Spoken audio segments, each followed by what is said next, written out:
What is up, everybody? How is it going? Welcome. How's everybody doing today? How you guys feeling? We're just gonna give a little bit of time for people to stroll in. Let me start saying what's up to everybody that's here. Tammy, long time no see. How you doing? Tipsy Gypsy, I see you in the building. Leah, how's it going? We're streaming on, I think we're streaming on Twitch, YouTube, and Kick, you guys. Well, it says that Kick is having a problem, so we're not live on Kick. Oh well. If we're not live on Kick, then that's okay. But if you guys are on Twitch as well, you can follow us there, FloJo TV. We're gonna start streaming on as many platforms as we can, you guys. How's everybody doing? Leah's here, and then I rock. How you doing? Jad, I see Viking Woman. Gold Digger, how are you? Nene's here. Mac Dizzle. The Boss Bish, how you doing? Like number one, my favorite content creator. Thank you so much. The Boss Bish, how are you doing? Dear Lord, you can't seem to stay out of trouble. I hope you're okay. We heard some sad news earlier, but I hope that you're doing well.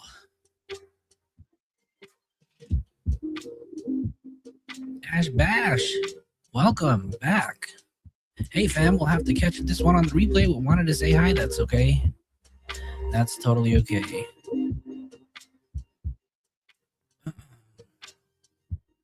I feel like I just haven't been on in such a long time. Nene, you're in the vertical view, so just in case you don't like the view, you can always switch over to the landscape. For anybody who's watching in landscape mode, in case y'all don't like it. Satire Wolf, how's it going? Welcome. All right, you guys. Yeah, I mean, you guys already saw the thumbnail, I'm assuming. Arizona, welcome. Oh, you guys, it feels so good to be on. I feel like I haven't seen my inner circle family in a long time, and I haven't been on Discord in a minute because work has been just so busy. We're working on getting our approval from California Department of Public Health. We got some good news today, so we're finally getting approved.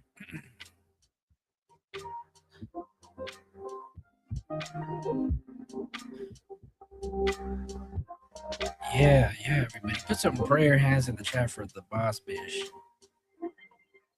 Hope that she's doing okay. I hope you're doing well, the Boss Bish, and thank you for being here. You shouldn't even be here. You should be resting, catching up on some rest, and getting some much needed rest.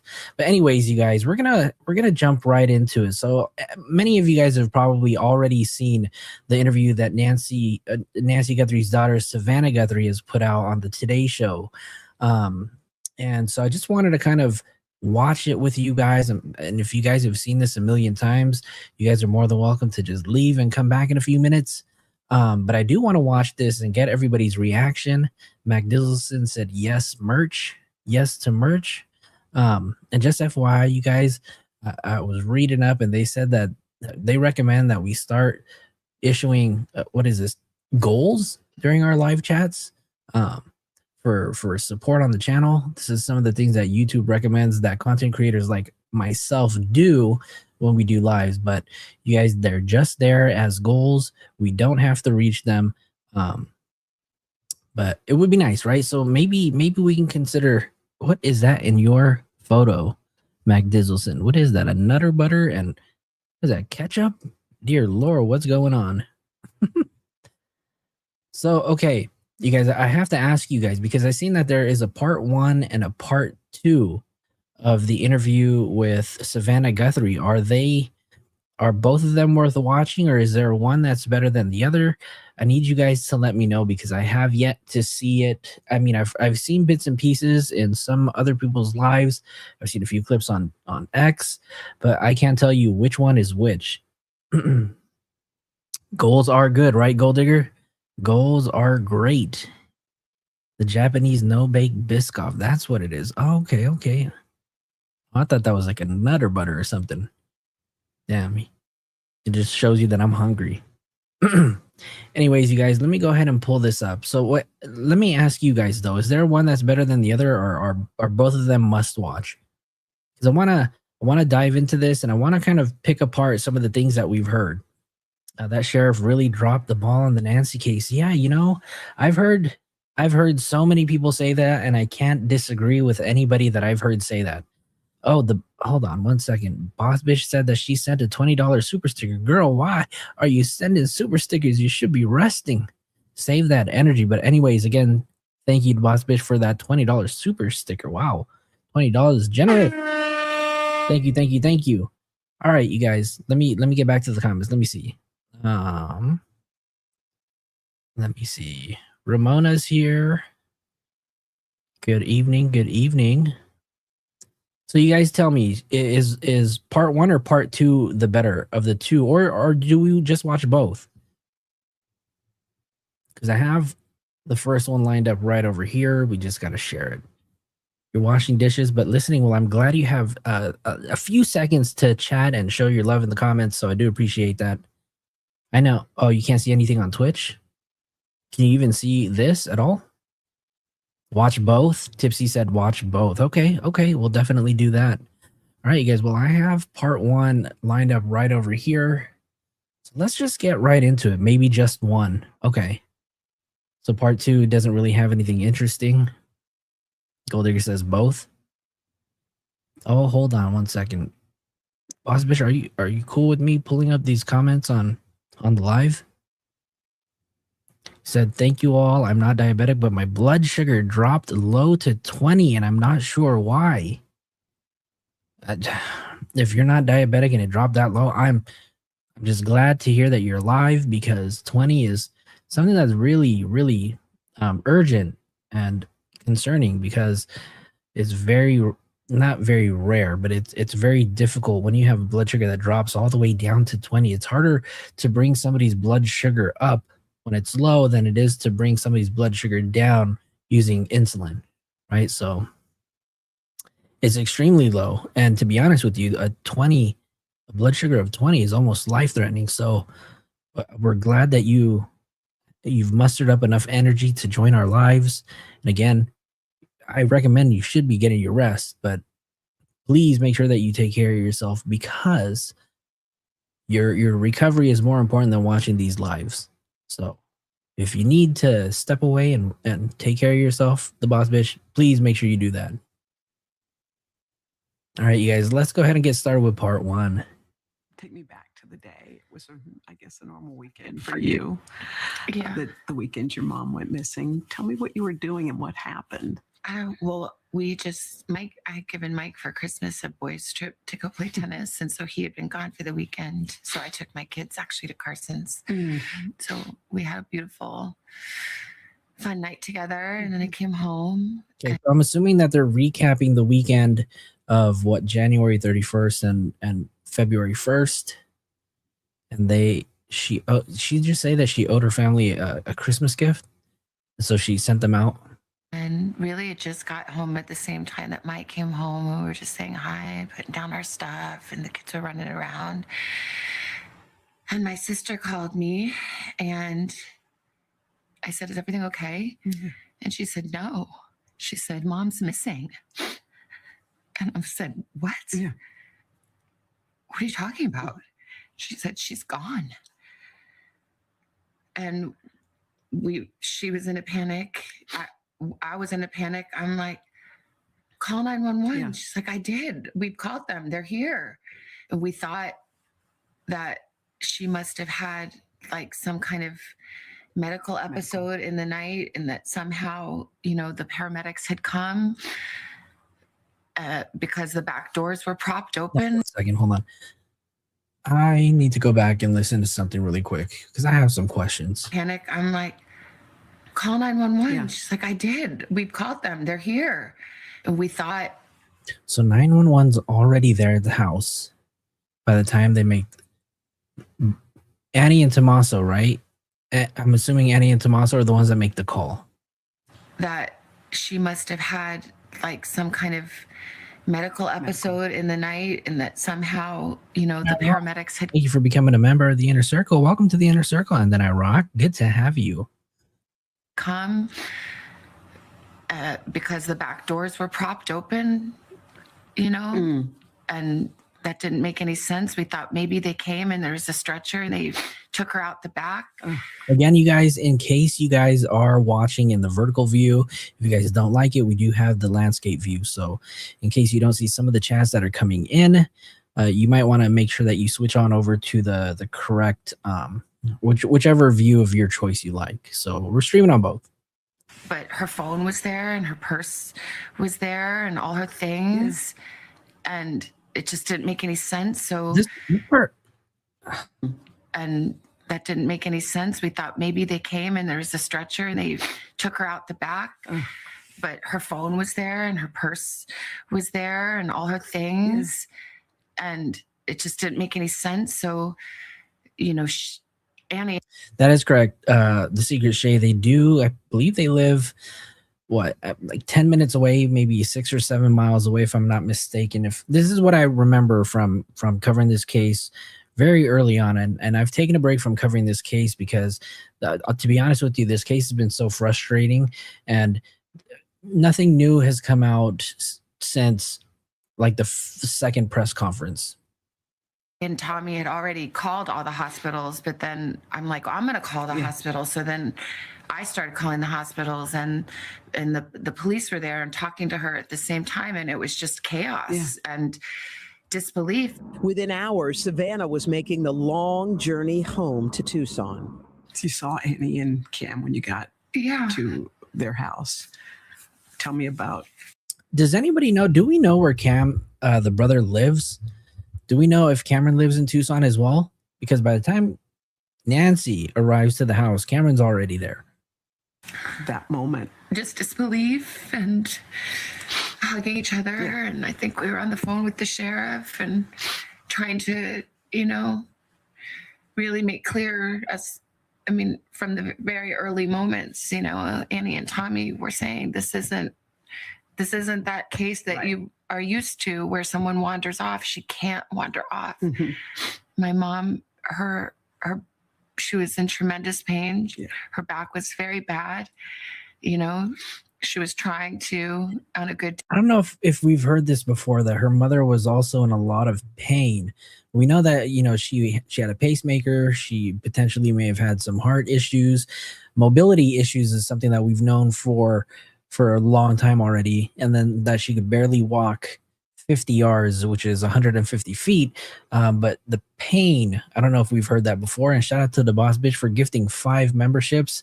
If you received the gifted membership, please make sure you thank the Boss Bitch in the chat. I see a few of active members in the chat have received the gifted membership. So please make sure you send some hearts in the chat. Thank you, thank you, thank you. Oh my Lord. The Boss Bitch also sent a $50 Cash App donation, so thank you. And everybody who received the gifted membership, welcome to the Inner Circle. Ah, look at all those names. They do look good and green. Days she could walk down to the mailbox and get the mail, but most days not. So there was no wander off. And the doors were propped open. Yeah. And there was blood on the front doorstep. And the Ring camera had been yanked off. Yeah. Yanked off. And so we were saying, this is do something. This is not okay. Yeah. This isn't, something is very wrong here. Yeah. Did you guys talk about what possibly could have happened? Like what could have happened? What went down? Did you? I think my brother, my siblings are so amazing. My brother, you know, he spent his career in the military and worked in intelligence and fighter. Is that this? Oh, this is Nancy in the plane. So he's the pilot. I didn't even realize this was Nancy in this photo. It obviously makes sense though. Fighter pilot and is brilliant. He was a fighter pilot? And is a fighter pilot and is brilliant. And he saw very clearly right away what this was. Yeah. And even on the phone, Hmm. when I called him, he knew. He knew. And he said, I think she's been kidnapped for ransom. And I said, Yeah. what? Yeah.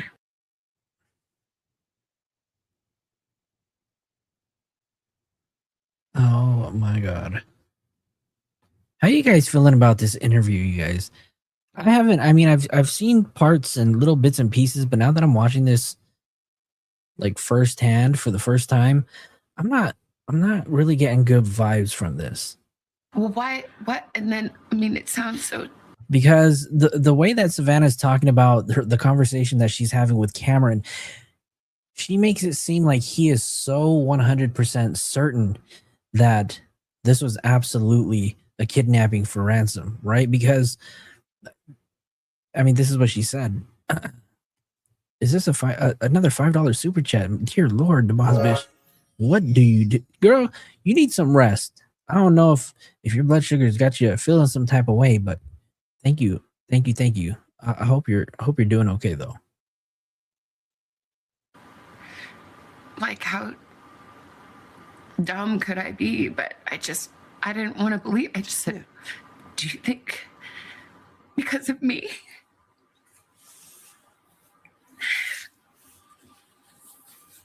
And he said, I'm sorry, sweetie, but yeah, maybe.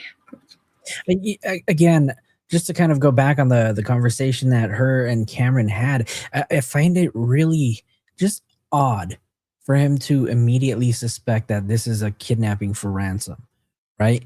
And then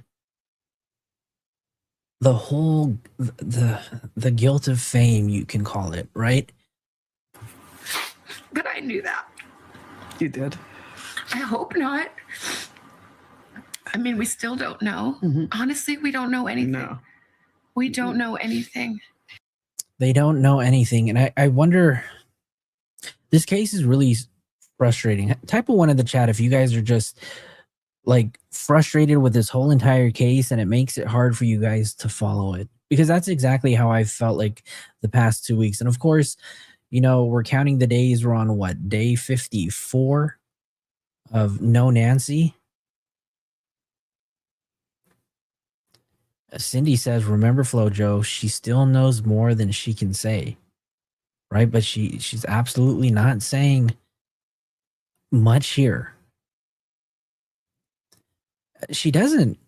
I mean, I would like to assume, right? Obviously, we as the general public aren't owed anything. She doesn't need to tell us anything. And, you know, we're thankful that she's done this interview, right? But I mean, also, I don't know.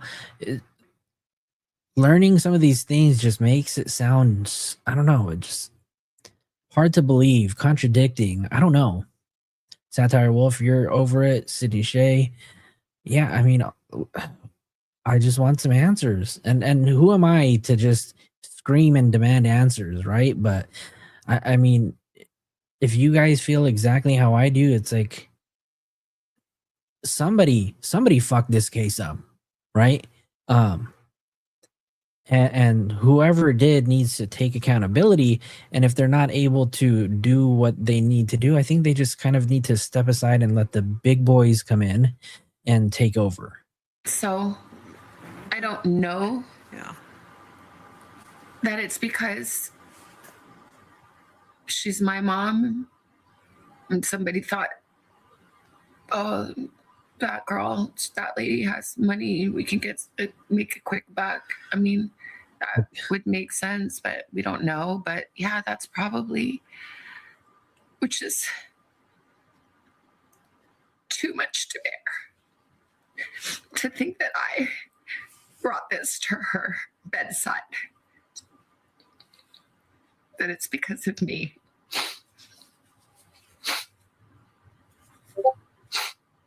And Shout out to the boss bitch again with another $5 super chat. Merch. I'm resting in a fabulous hospital bed. My blood sugar has been normal. 106 to 118. Love FloJo mods and the Inner Circle family. Thank you so much, the boss bitch, for your $5 super chat. Girl, you need to get your rest. I'm going to put you on timeout so you can stop super chatting and get some rest and recover to 100%. Say, I'm so sorry, Mommy. I'm so sorry. I'm sorry to my sister and my brother and my kids and my nephew and Tommy and my brother-in-law. I'm like so sorry. I'm so sorry. If it is me, I'm so sorry. I'm so sorry.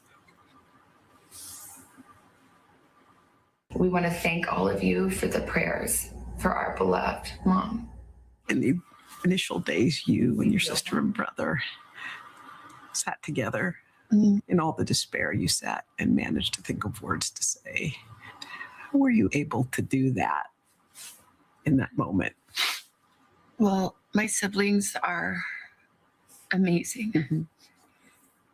And we are a unit. And I talked about how... Wait, hold on. Really quick, you guys. I have to ask you guys because we're now a couple minutes into this. After she talked about Cameron being a fighter pilot, did she bring up anything or talk anything about Annie and or Tommaso? Did I miss that? Let me know if I missed that, because then we definitely have to go back and watch this. Tipsy Gypsy, thank you so much for your $10 super chat. You said, have heard that Savannah's husband worked for the Clintons. Was this a distraction from the Epstein file release? Can't imagine Savannah's guilt. You know, I've heard this on a few occasions too. And I mean, there's a lot of people in the public eye that have mentioned this before. And, you know, the fact that Savannah has interviewed some of the victims from the Epstein Island, right? And I can only imagine the guilt that she's feeling, imagining if this has anything to do with it. I'm sure this absolutely has to have crossed their mind, right? I mean, if she feels like she's responsible for it, I mean, could that have been a reason? Brilliant my brother is, but my sister is equally brilliant and also has special powers of intuition and faith and language and depth and heart. And I feel like we came together with all these beautiful gifts that came from our mom and dad and from God. And somehow together we did our best to come up with the words to say. And I haven't posted one thing or said one thing that the three of us haven't decided together. It is surreal. How is it possible that we are having to make a video speaking to a kidnapper who took an 84-year-old woman in the dead of night in her pajamas with no shoes, without her medicine, this little person, and to beg for mercy. Did they? Okay, so she was taken from the darkness of night, right, in her bedroom. And now that we're learning, Savannah has said that her mother was taken in her pajamas with no shoes. Obviously, we haven't seen any of the video of the time when Nancy was removed from the house. So, I mean, there's a lot more information that she knows. And I'm wondering if, because there's been talks that there have been cameras inside the house as well. We haven't heard that publicly, but Savannah's saying that she was removed in her pajamas. So has she seen additional video of the cameras that were maybe inside the house, or has she seen video that law enforcement may have shown her that obviously the public hasn't seen just yet, right? And maybe we'll never see it. But I am curious, or did law enforcement kind of give her a little bit of information that's not going to be released? Without her medicine. No medicine, in her pajamas, and then no shoes, right?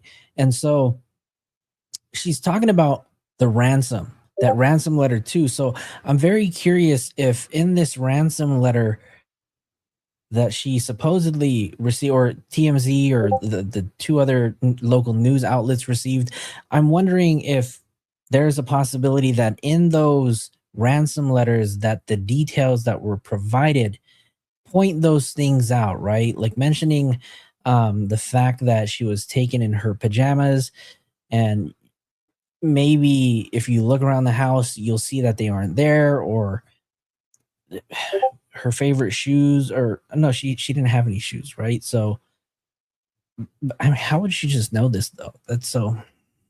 This little person. And to beg for mercy.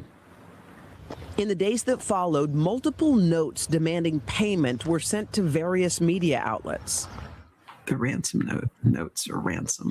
And then Rocky, you still flirting with Nightbot, huh? Okay. All right. We'll let that one go. We'll let it go. Requests came. Did you believe those to be real? Yeah, I'm sorry, Ghost of Bandera. I literally, it was my Discord sound going off, so I literally just turned it down. I actually restarted my computer before we went live, and so all the volumes kind of reset. So I do apologize for that. I did turn Discord off and muted the sound. There are a lot of different notes, I think, that came. And I think most of them, it's my understanding, are not real. And I didn't see them. But, you know, a person that would send a fake ransom note really has to look deeply at themselves. Yeah. Okay, so let me ask you guys, we're a couple days removed from the very first day that she was abducted, which was February 1st. It is now March 26th. Type a 1 in the chat if you believe that the ransom notes, either ransom note number 1, 2, 3, or 4, could have been real. Type a 2 if you believe that this is just a red herring that has absolutely nothing to do. It's a distraction. They're fake. Let me know what you guys think in the chat. I'm curious what you guys think, even after a couple of days. To a family in pain. But I believe the 2 notes that we received, that we responded to, I tend to believe those are real. Really? He says 2. Mac, you say 1. You believe that there's a potential that it could be real. Okay. When the Ring camera video surfaced, No, you're good. They could see who that person. Cindy made a new one. She said 3. I don't know. That's a good one, because honestly, I really don't know. Right? TMZ received one, KVOA, and I don't know what was the other. KOLD was the other local news station that received them. 0, and then Iraq said 0, 1, and 1 may have been real. Okay. That's crazy. The boss bitch says 1.5. So 50-50 or what? Secret Shade said she had walking issues, so I'm pretty sure they carried her out, especially after they hurt her because she was bleeding. And I wonder if she resisted and she got hit over the head, bled, and then carried. Man, I really don't know. And what the crazy part is, though, right, is there's no tire tracks. There's no evidence of a car.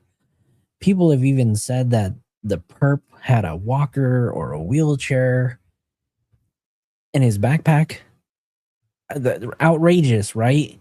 But those are some of the things that have been said about this perp who was carrying the backpack, that they had a wheelchair in the backpack, which absolutely makes no sense, because there's absolutely no way. And I've folded and used thousands of different wheelchairs. There is not a single wheelchair that is going to fit in that cheap ass Walmart backpack. So wheelchair, absolutely no possibility. Was just tell me what you thought when you saw those images of the person who took your mother. There's actually a lot of people who put one that believe that there's a possibility that the ransom notes were real. And I've seen more ones than I've seen two, which has been a little bit different over the past 54 days. I know a lot of people have said, these are fake. These are just people trying to just make a quick dollar. But today, we haven't done a poll like this since early on in the case. But now that the crowd has changed their mind. I mean, it's just absolutely terrifying. Yeah. It's just totally terrifying. That's a good point, Hope, right? Because if Savannah thinks that, then law enforcement probably thinks the same thing, and they have information that we don't have just yet. So that's a huge possibility. Obviously, the law enforcement is not going to lay out all of their cards. They're not going to publicize all of the evidence that they have. In fact, they've given us nothing but these videos that we've seen, right? And a whole botch of a job. I don't know.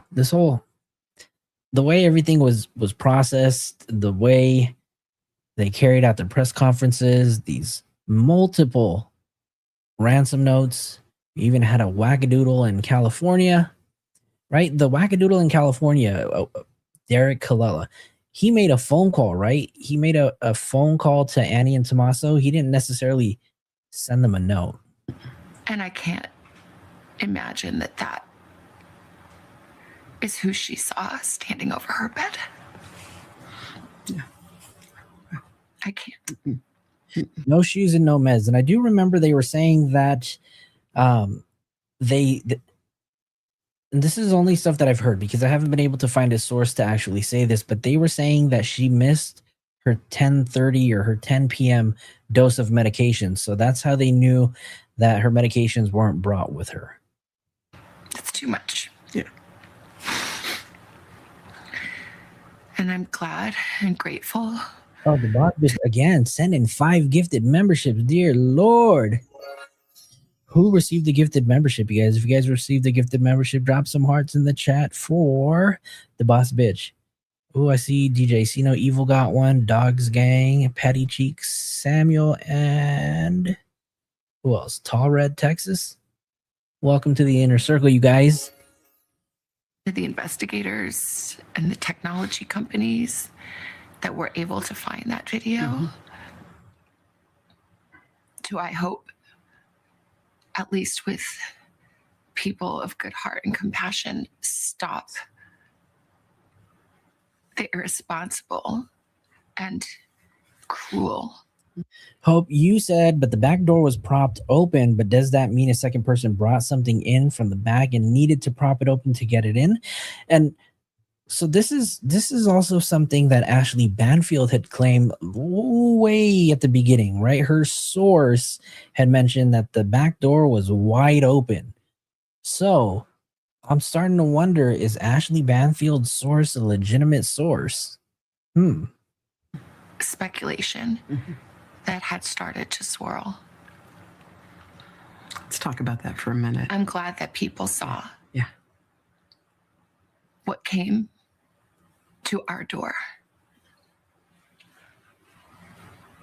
It was a second one, huh? When you talk about the cruel speculation, the whispers, the innuendo that it was somebody in your family, how did you weather that?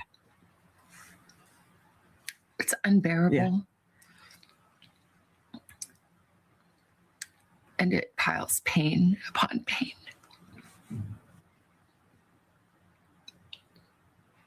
There are no words.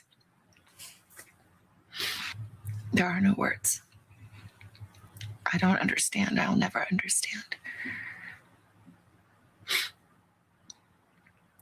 And no one took better care of my mom than my sister and brother-in-law.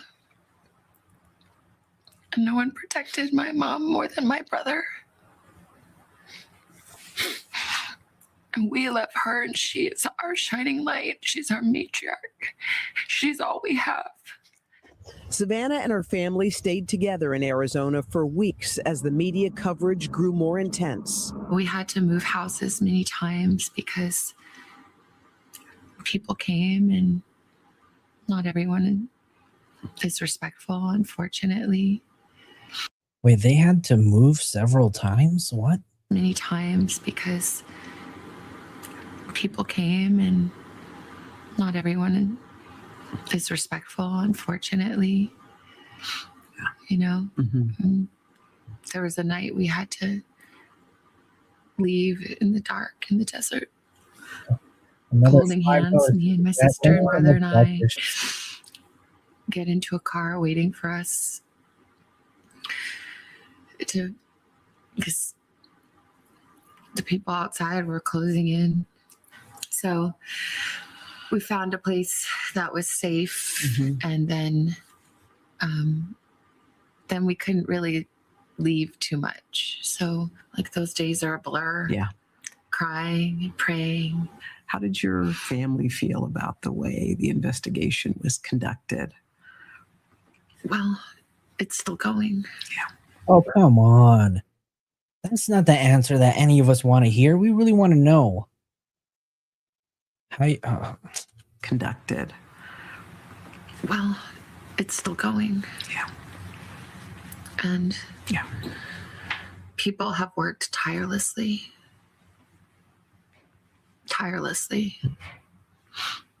And we see that.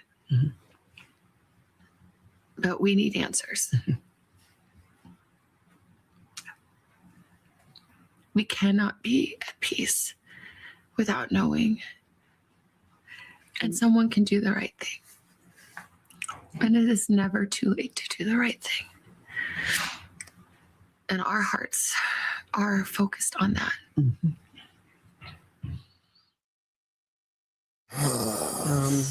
I think where Savannah ended that, it's not too late to do the right thing, is really, I think, the intent from the beginning.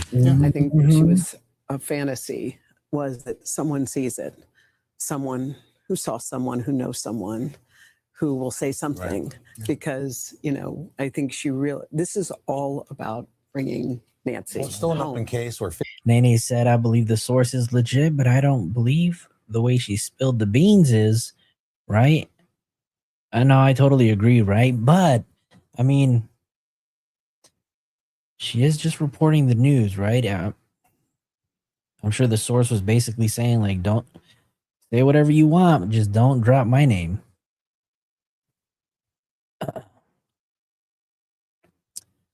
What do you guys think? To me, there were just so many things that were contradicting in this video.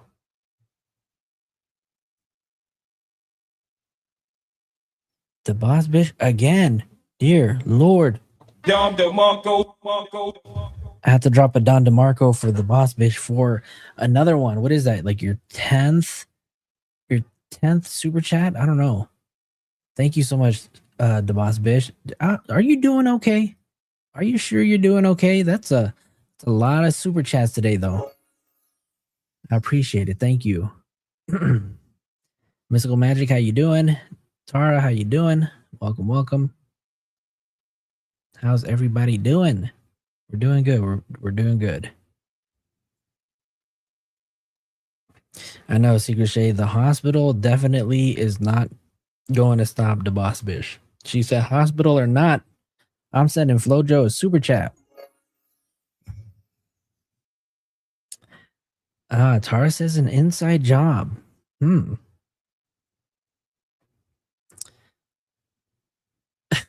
What's going on? Yo, somebody take the boss bitch's phone away from her, yo. Somebody take her phone away. Just gave another $5. I think we may have hit our goal already. I don't know. We might have to check. I think we may have hit our goal thanks to the boss bitch. Thank you so much. We may have hit our goal. So thank you so much. The entire family, Savannah, Tomato Soup, Annie. doesn't this whole situation just kind of make everything a little suspicious? You know what I found really weird, and I don't know if anybody mentioned in the chat though, but when she was talking about Cameron, she had 0 mentions of Annie and Tommaso. Is that another super chat? Yo, what's going on here? Did somebody take the boss bitch's phone away?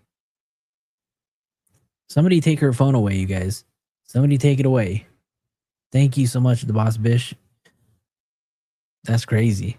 I know, right? We're gonna have to call the hospital and tell them to put some restraints on you. That's crazy. Tara said whoever took her was acquainted with that house. So they definitely were there, right? David is guilty. Yeah, we learned that a little earlier. But she said no hospital is going to stop her.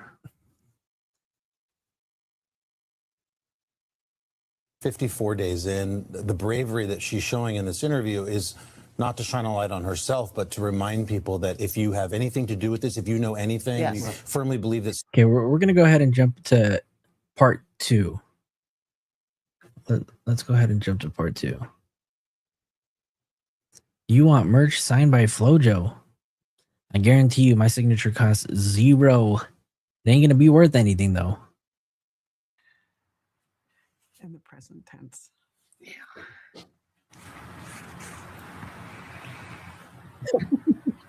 I mean, The boss bitch, the Secret Shade wants to know how many fingers they're holding up. is present tense to me. Do you feel her or have you heard her any moments? Yeah, a little bit. Tell me about your mommy. Just tell me about her. My mom she's incredible.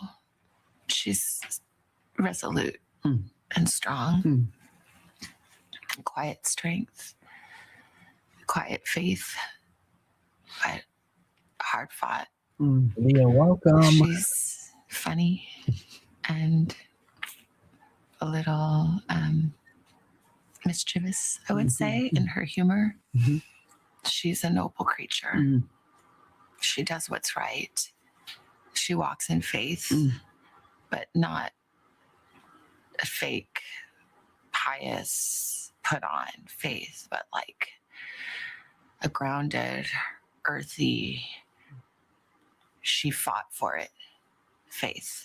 When you posted Please Pray in the beginning, the ocean of love and prayers, did you feel that? Did you sense what was happening? I do feel prayers, I do. I believe that. I think she would have been just amazed, just truly amazed. One of the images that stayed with me through all of this was you and Annie and Tommaso walking up and looking at the flowers and at the notes. As I saw that, I thought, I wonder if Savannah's going inside and what that must have felt like for you to go inside of your mom's, your childhood home, your mom's house. Yeah, I mean, this is the house that we grew up in. It's really the only house I've ever known and remember. So we moved there when I was about 4, I think. It's the house where Yeah, you might have to call the hospital, tell them got someone going off in the chats.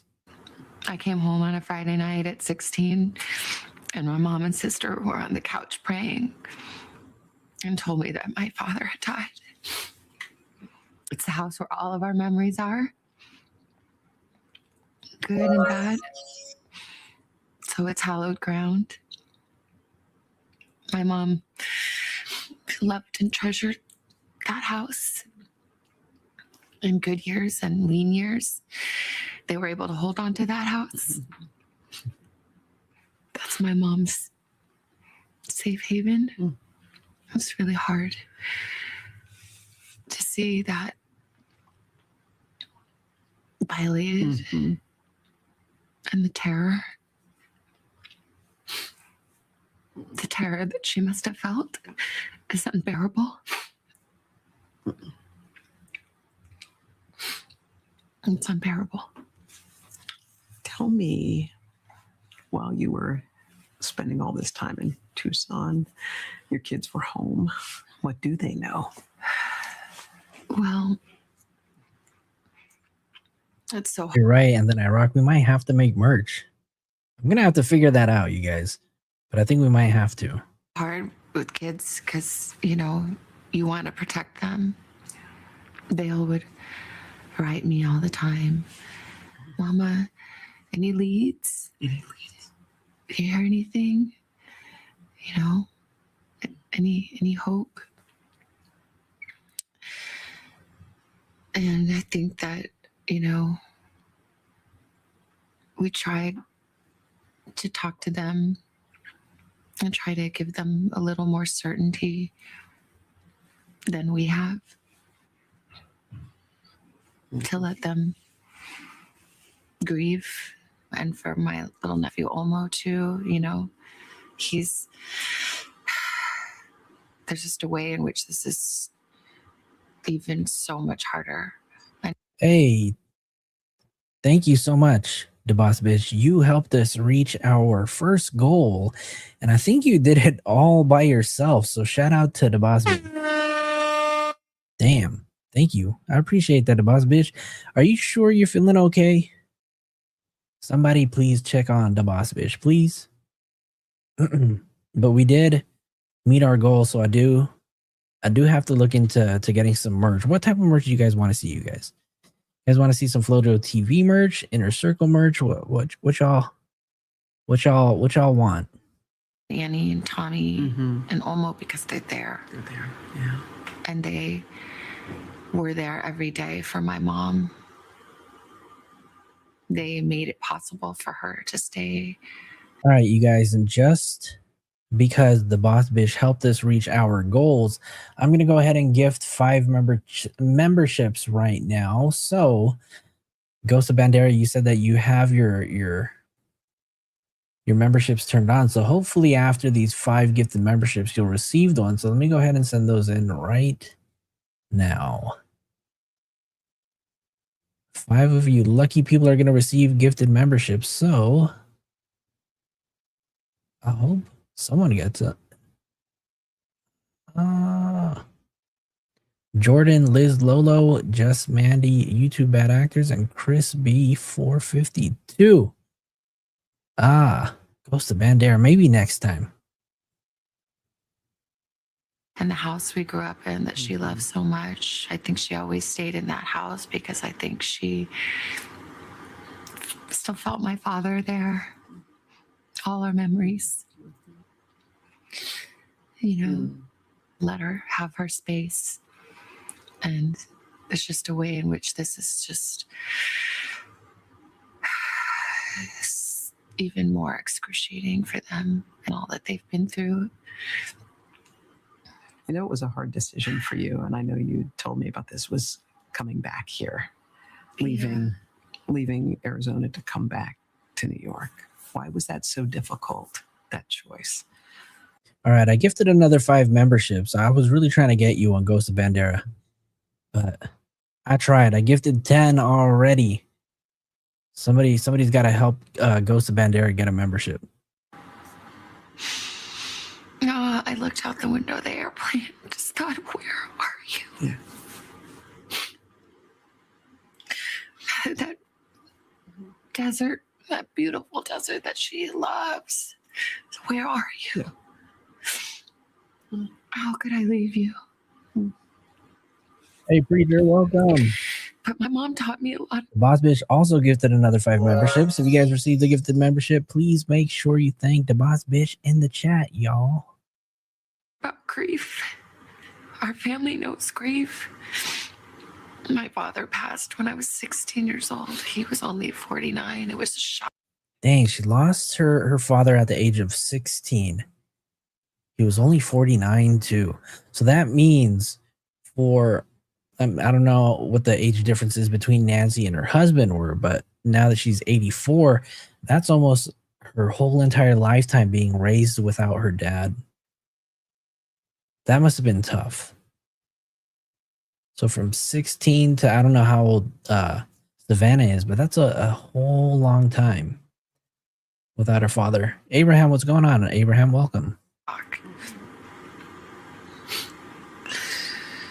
And I remember my mom saying in those early days when Daddy died, like, you have to get up and decide and do. Just decide and do. And she had read that in a book that meant a lot to her and her grief. And so I always remember that. So I'm trying to decide and do. Just get up and decide and do every day. You know, I've felt terrible grief, and I felt unfathomable love and comfort.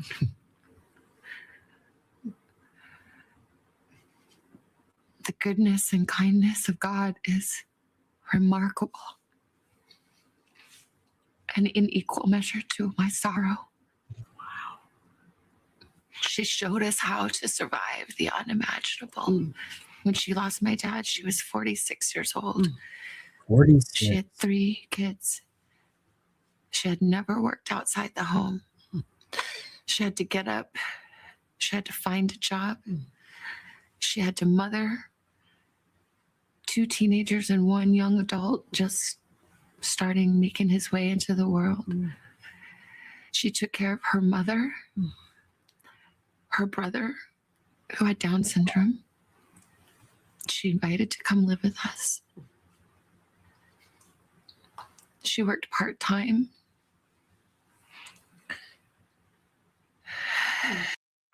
Actually, DJ See No Evil received the gifted membership tonight, so he finally got one.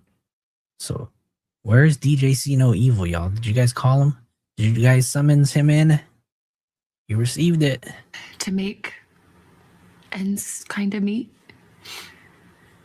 She found a way. Another job. A job she turned into a full-time job. A job she turned into a career. She had a second life of purpose and meaning. She had 1 million friends. She stayed strong for us. She was resolute. I agree with you, Abraham. I don't know why YouTube hasn't fixed that, but you know, there's no need to. I think the boss bitch has donated enough tonight to the show for everybody. I feel like everybody in this chat could have got a gifted membership from her. She was real. She grieved. I remember moments in my childhood and those days after my dad died. She was so strong. But some mornings before dawn, when she thought we were still sleeping, I would hear her crying at my door.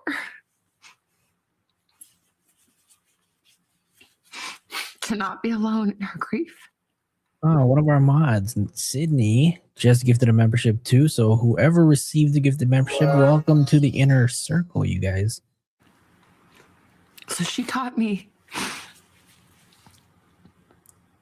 to be strong. Okay. Obviously tonight we have a very low turnout of a show, so I am going to ask you guys to do me a favor, hit that like button. If you guys haven't already, hit the subscribe button. Rachel, you say you didn't get a notification. I'm curious, how many of you guys received the notification and joined from the notification?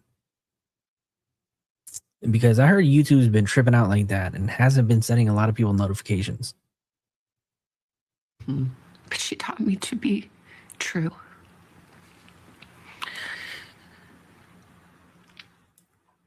My faith is strong and resolute. But I, early on, felt that I heard for one of the very few times that Julie, you neither? You didn't get one? That's crazy. Yo, YouTube's tripping out, yo. Either that or I just need to go live earlier. in my life, I did hear God speak to me. Oh, I did see this part, and this part for me honestly was a tearjerker. This part was sad.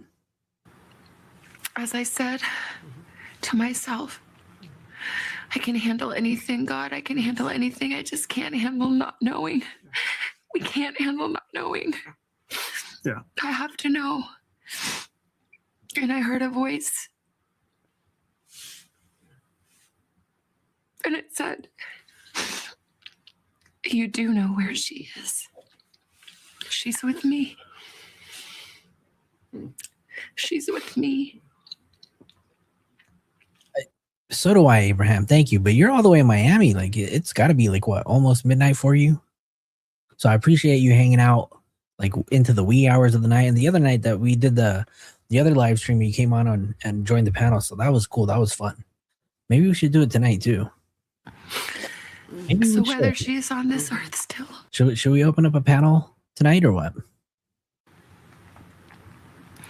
or whether she is in heaven,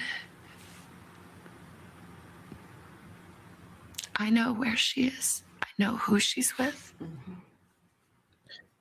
Oh, hold on. Sorry, Starfish said subbed just because of the YouTube notifications problem. It's always been a problem. YouTube has always been terrible with notifications. It's crazy, right? Do they not want to take care of their content creators or what? Do they not want people to view? And I get it. I haven't streamed much in the past 2 weeks. This is probably my second live in like, maybe third live in 2 weeks. So I get it. You know, my consistency hasn't been there and I pay the price for that. But for all of you guys that are here, I do appreciate all of you guys who have been hanging out. So, you know, thank you for rocking with your boy and keeping up because, you know, we've been a little busy, but I do appreciate everybody who's still hanging out with us. But we need to know. Everybody else, where's everybody else tuning in from? I got a few people from the East Coast. We got Miami's in the house. I know we got some people from the Bay Area. Where's everybody else from? I mean, Savannah's faith has been on display over the years, but never quite like that. I don't know if people realize that none of us have had much correspondence with her over this whole 54-day ordeal. So as we're watching this with the world, we're learning and unpacking so much about our dear friend. Yeah. And it's hard to process here in live TV in the moment. Yeah. But what's amazing is the very source of her pain is the very source of her faith. Arizona's in the house. Nancy showing her the path. That's which still is just Arizona. amazing. So hold on, you get the sense by watching that. Obviously, the Jose. grief is just North unfathomable. Carolina. It's hard to watch. It seems like she's found some peace. I think she's found some peace. I think she has found some, but I think she wants the answers too. She says that no one will steal the joy. I think we got to put the boss bitch on timeout because she just gifted another 10 memberships. Did Bandera get one yet? Let's see. Sassy Kisses, Grammy Sammy, Cindy, Drunk Turkey Show was gifted one. Hey, shout out to Dan, Ava Hackshaw, Big Mama, Brittany, Desiree. Dang, Ghost of Bandera. You got people that are really trying for you guys. You got some people that are really trying to get you that gifted membership. Anyways, you guys, welcome to the inner circle, you guys. Everybody who received the gifted membership from the boss bitch tonight. I don't know how many gifted memberships you guys or that you sent out, but thank you so much. Does anybody believe her? Tara wants to know, does anybody believe her? Yep. Hospital has been contacted. They're going to go in and check your temperature. Make sure you ain't tripping. Leah Marie, thank you so much for your $4.99 super chat. Hey, Flo, just wanted to support you and Yoshi. Can I be his online stepmom? I got my notifications. Sorry, I've missed some of the lives. It's okay. We haven't had a live in about like a week and a half. Do I have a P.O. box? I do. Actually, I do, you guys. We just got a P.O. box last week. And actually, hold on 1 second because I got to get something. 1 second.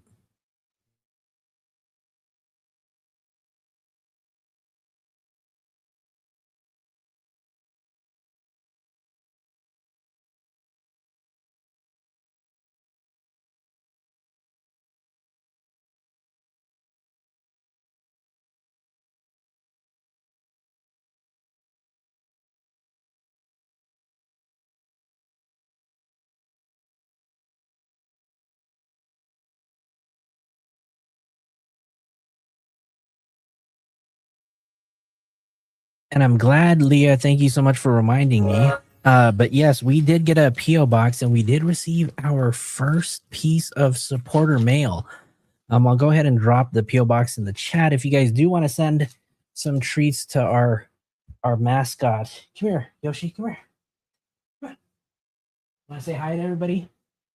Yoshi's just over here by my side, hanging out. But I do want to give a shout out to Storm. Is Storm here? I don't know if Storm's here, but Storm sent us some mail. And I told her I was going to open it during the show. So I'm going to open it. Ugh. I forgot I have one for Mama Flo too, because Storm sent us gifts. And I want to say thank you, Storm. Thank you so much for hitting up the P.O. box. These are so cool. Aw, with a little note. That's so awesome.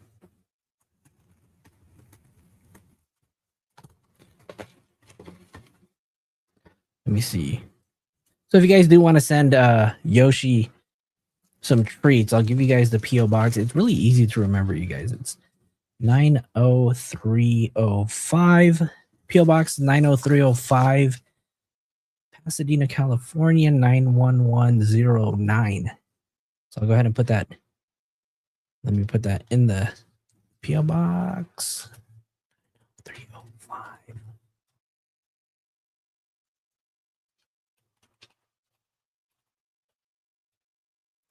There you guys go.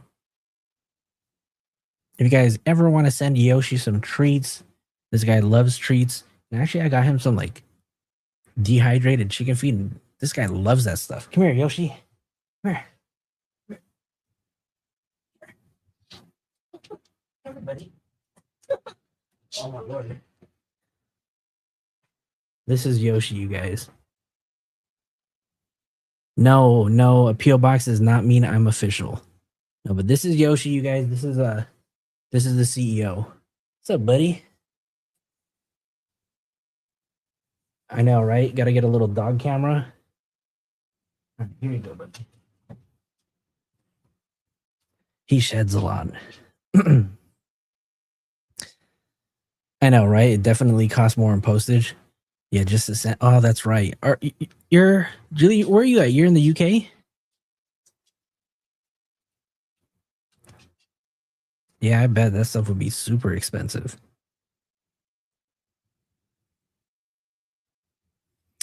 Don't be scared, Tara. Just join us.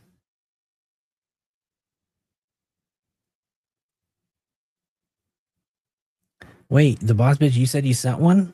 What? You know you shouldn't have. You shouldn't have. I appreciate that. Oh, hold on. Let me see. In my experience with YouTube over 10 years, anybody they don't want to have heard, shut down my notifications, stuff like that. Uh-oh. Are they trying to censor us? Yes and no. Actually, yes, he was named after that Yoshi, but he was also named after Yoshinobu, the pitcher from the Dodgers, because I got him the day after they won the World Series. So actually what happened was I let people on YouTube vote for his name. So people of YouTube in the inner circle voted for his name, and Yoshi was the one that won. So that's how he got his name. Tech 9. So what do you guys think of this? Let me go ahead and I'm gonna actually let me start this one really quick because I pulled up, you know, AB's video because I wanted to see what else it was going to say. But where'd I put it? I don't know where I put it. Where did it go? 1, this is 2.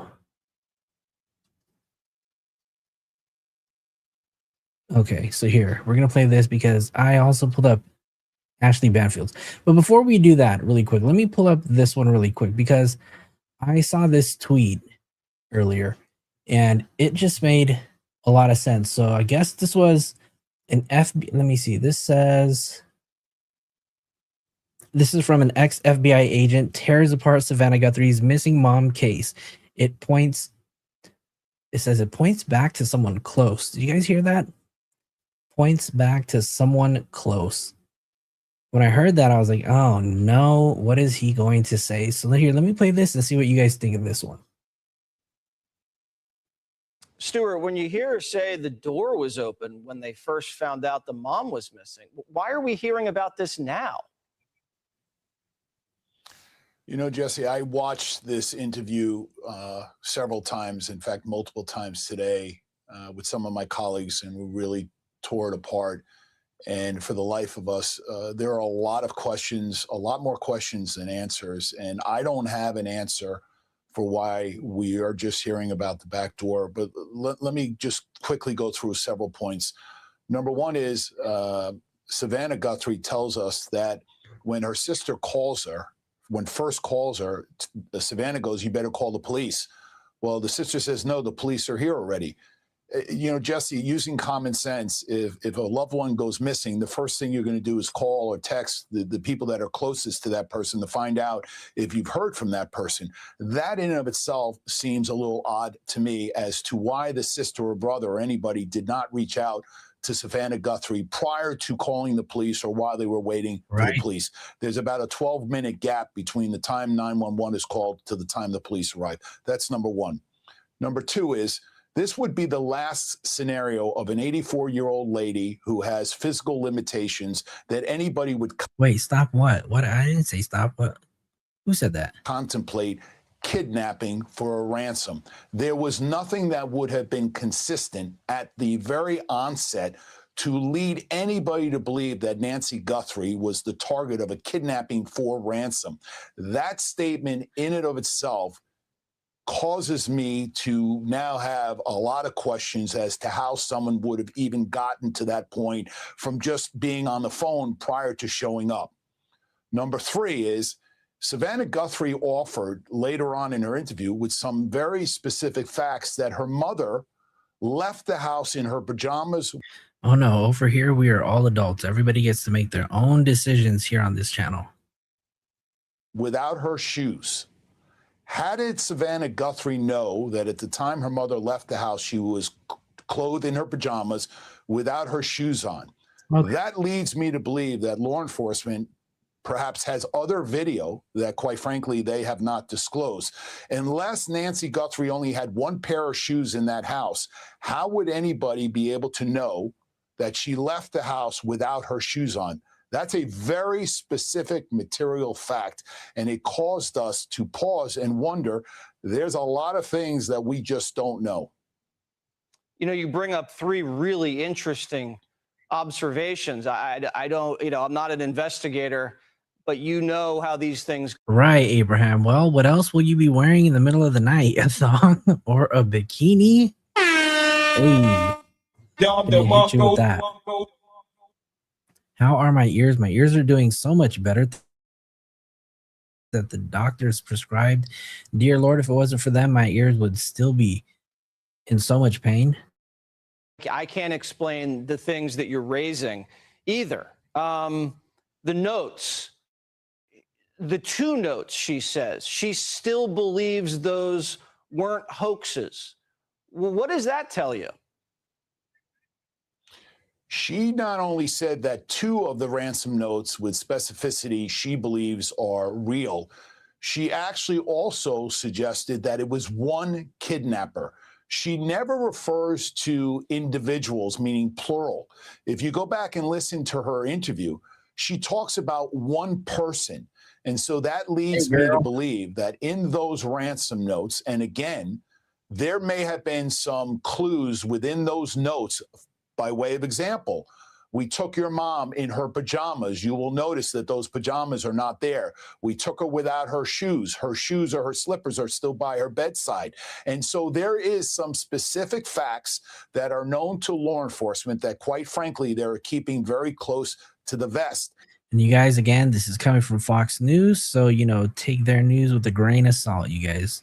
I will just say this to you, that this interview, I don't think helped the investigation. In fact, if anything, I think it may have hurt. I think it also may have hurt their credibility because there are just things that just quite frankly don't add up. And statistically, these cases generally lead back to someone who's within that inner circle. Wow, that's a strong statement, Stuart. We'll see how it plays out. Why would, putting the credibility issue aside, why would this interview hurt the investigation? I'm not saying that it hurts the investigation, but I do believe that less is more, because the more information you let out to the general public, and obviously there is an individual, at least one individual, because we saw them on that Ring doorbell, it gives that person an individual to backtrack and perhaps cover his or her tracks. And so what this guy really said his or her tracks. Come on now. Suggestion would be is that less is more. Allow the investigation to run its course. I don't see any benefit to Savannah Guthrie going on national TV and kind of, opening herself up. Look, it is very upsetting. Clearly, this is a devastating situation for this family. But I'm not so sure that the investigators are in any way supportive of Savannah Guthrie going on a talk show to kind of lay out certain material relevant facts. By way of example, pajamas without her shoes. And by the way, Jesse, if you go back. I mean, of course, right? Because the kidnapper was like, let's make sure we put you in some street clothes, and we'll make sure to put you in shoes because we're going to carry you out regardless anyways, right? I believe that Savannah Guthrie said that she heard my mother said was begging for mercy. Now, I don't know if that's her interpretation, or is there a recording that was her mom pleading for mercy when she was leaving the house with whoever. I wonder how much they paid this guy to be such an asshole. How much do you think this guy got paid to be an asshole? All right, yeah, same here. This one pissed me off too. We're gonna go watch Ashley Banfield, and how many of you guys have seen this one? Does she talk about like, oh, I told you my sources were right, told you guys about the investigation and what happened inside that house that we had not heard before, and some that actually confirmed things that I reported to you on day 3. So I'm going to play for you the information that Savannah has released in her interview on the Today Show with Hoda Kotb. And also, I've learned some information as well from my sources in the investigation about the progress or lack thereof, specifics about that. And in a moment, you're also going to hear from an investigator who perhaps might be the leading authority on cases that are real difficult to solve. Like the case that he was instrumental in solving took up to 4 decades to solve.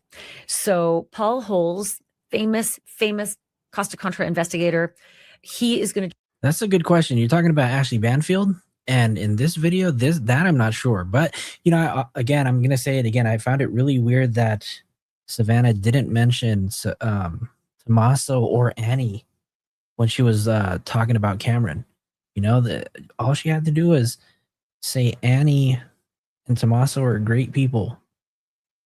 But not a single word. That was weird. Join me in just a moment and talk about when a case atrophies and how they draw down on the investigators, the staffing, the resources, and all the rest. Like, what's the actual metric they use to start pulling everything away? Because right now we know there's a task force, right? It used to be 400 investigators, right? Now we know. I'm about to be in bed too after this because it's been a long day. No, it is task force, and it may be only a dozen or so.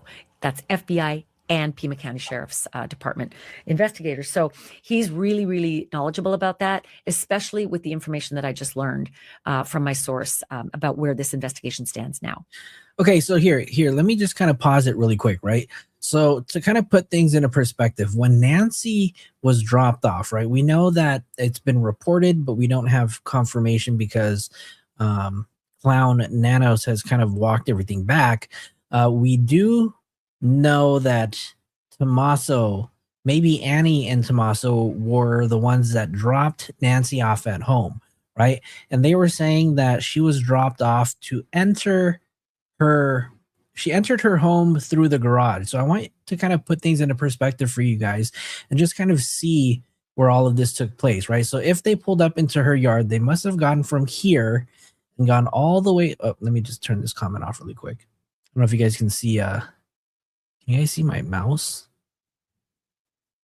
Oh, maybe not. That's weird. Well, you guys can see here, this is the driveway and it leads all the way back here to the garage, which is right here on the right side, right above the cacti, right? First it was said Annie and Tommaso, then it was said it was Tommaso. Thank you for the clarification, Gold Digger. Abraham, you want to come up or what? Here, let's open it up. Let's make it fun tonight, you guys. Have some fun tonight, they said. If you guys want to join the panel, I just sent a link for you guys to join. We can come up and have a talk about it. But anyways, here's the driveway that kind of does this little S curve and it leads up to the garage, right? And they said that she entered through her garage.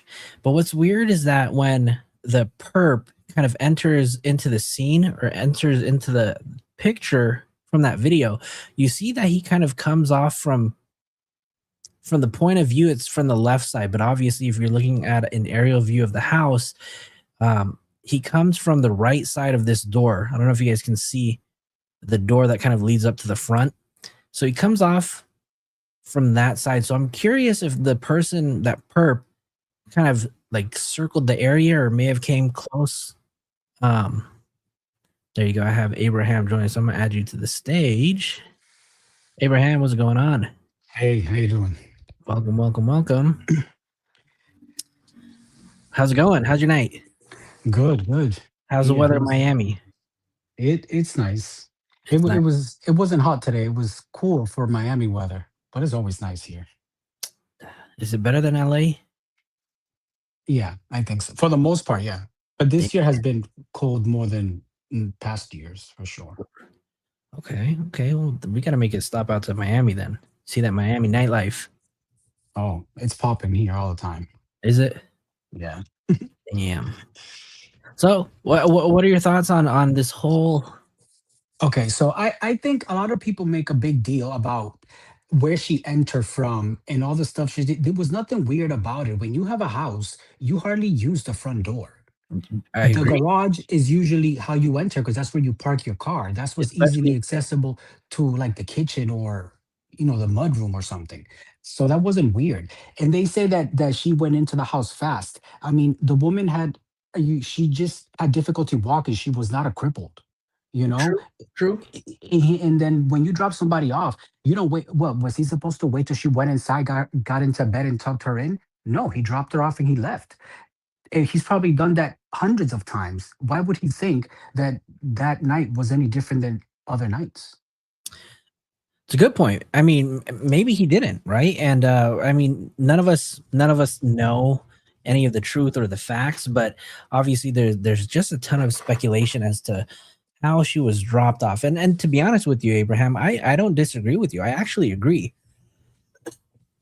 But they do say, I think it was from the time that the garage opened to the time that it would close, it was only 2 minutes? The garage opened in about. I can't remember. It was fast. It was but fast. That's normal. And obviously, if they frequently go to Nancy's house, it would be very common for somebody else, like a family member, to have ownership of one of the garage remotes, right? So that's nothing far beyond normal. So you obviously wouldn't picture Nancy walking up to her garage, typing in a code, opening the garage door, then walking in. So it's very possible that Annie and Tommaso had a remote control to that garage. So that part, I don't see anything wrong with that. And her getting off the car and walking into the house does not take 10 minutes. I mean, the garage is only so big. It only takes seconds for you to get out of the car and walk in and say goodnight. And then if you're looking at this photo right here, I mean, who knows how close they drove up to the garage, right? They could have pulled all the way up to the garage door and they could have said their goodnights and she could have walked in. Yeah, because he probably didn't even go in the garage. She just probably opened it to go in through there, and he probably didn't even go inside of it. Or yeah, he probably didn't even leave the car, to be honest with you. Yeah, and then she closed it right away when she got into the house, like to your doorway, which is the normal thing to do when you have that type of setup. There have been rumors, right, or speculation that there may potentially have been perpetrators already inside the house. Have you heard that? No, I have not. What are your thoughts on that? Do you believe that there's a possibility that somebody could have already been in that house? I don't think so, because then why was the guy in the camera, lurking around for, if they knew already the way in? Why risk it? I mean, good point, right? But I mean, why risk it? I mean, he was already seen on camera, right? So maybe this guy wasn't the sharpest tool in the shed. Well, listen, we haven't found her, so Yeah, if it was him, there's a lot of then dope. he's doing a really good job, not leaving evidence behind. So let me ask you, Abraham, do you believe that the perpetrator was an amateur, or do you believe that this perpetrator could have been a professional? I think it was. It depends how you define professional. I wouldn't say. I say he did his research, and this was a very well thought out plan, because in order for him to have gotten her out of there, he would need a car. He would also need to drive that car past cameras, which he knew not to do until rush hour. True. I don't know, he thought about it really well. I think she was kidnapped for ransom, and they did not anticipate probably her passing, which is why they never provided proof of life when Savannah asked for it. When the FBI suggested, when she did that message, you could tell that was um by the police had advised her to do it, because they thought that the ransom was real at that time. At first, they probably think it's not, but then they confirm this is probably legit. You should then do this. Do you think the perp acted alone, or the perp had help? I think he had at least one other person. One other person. And at least one other person. We don't see anything, right? We haven't seen that other person, no trace. Is there a possibility that they could have worn the same exact thing? To do what? Wear the same exact thing for? Where the because we have that one photo where he's not wearing a backpack. The January 11th photo, right? There hasn't been any confirmation, but there's a lot of large speculation indicating that photo was taken on January 11th, meaning that the perpetrator came around for one time, at least one time before in the past, before the actual abduction, which took place on February 1st. To case out the place? Correct, to case out the place. Yeah. So, I mean, I've also seen a video on the Drunk Turkey show that one of the people that was on his show actually was saying that there's a very large possibility that those photos were actually taken on the same night. And the way they did that was they lined up the photos of the still image where he was by himself without the backpack, and then a still frame from a time in the video. And basically what they did was they aligned the arches on the little porch, and then in the both of the photos you can see like leaves and stuff that were off to the right, and you were able to align them up perfectly. And he was saying, like, in events where there's like a little bit of wind or on a different night, there's a possibility that those leaves like don't line up perfectly, but he was able to line them up identically. So he was saying that there's a possibility that those two photos may have been taken on the same exact night. Was it windy that night? Like, is it? I don't know. I've never been there. So is it windy normally in the desert at night? I think it's cold, but I don't know if it's windy. That I don't know. I actually don't know what the weather was that night. That's something that I'd have to, let me see if I can pull that up. I think he was casing out the place in the one where he doesn't have the backpack. On January, or maybe he came back then later. Let's see. But that's odd, because if you see a camera there, that's gonna set a motion. So that was kind of dumb. 40 degrees Fahrenheit. So it was a really cold night. Yeah, that is cold. Oh That's wow, actually that is cold that's there. pretty cold for a desert. Yeah, that's the lowest I saw in Florida here this year. It was freaking cold. Oh yeah, I don't think California has had a night that cold this year. I could be wrong though. Yeah, so I don't know. I think there's probably two different nights. What were your thoughts on Savannah's interview? I think she's acting like a normal, daughter would act in a situation like this. I don't find anything weird about what she's doing or has done. I don't even think she's involved. If anything, look, I said that the like the son-in-law, there's nothing that based on what people find is suspicious, I don't find that suspicious. If there are other things that I'm unaware of, he may be involved. I don't know. But based on what a lot of people say, oh, he dropped her in too fast and this and that makes no sense. That's just normal behavior. You don't expect somebody to be kidnapped or you don't expect any of these to happen until it's actually in front of you. That's why probably Savannah didn't call like the stuff about calling the police. I mean, you don't immediately call the police the moment you don't hear from an adult. Correct. Do you think? Well, The sister I find weird. I always found that the sister in every interview, Rocco, stop. Sorry, that's my dog.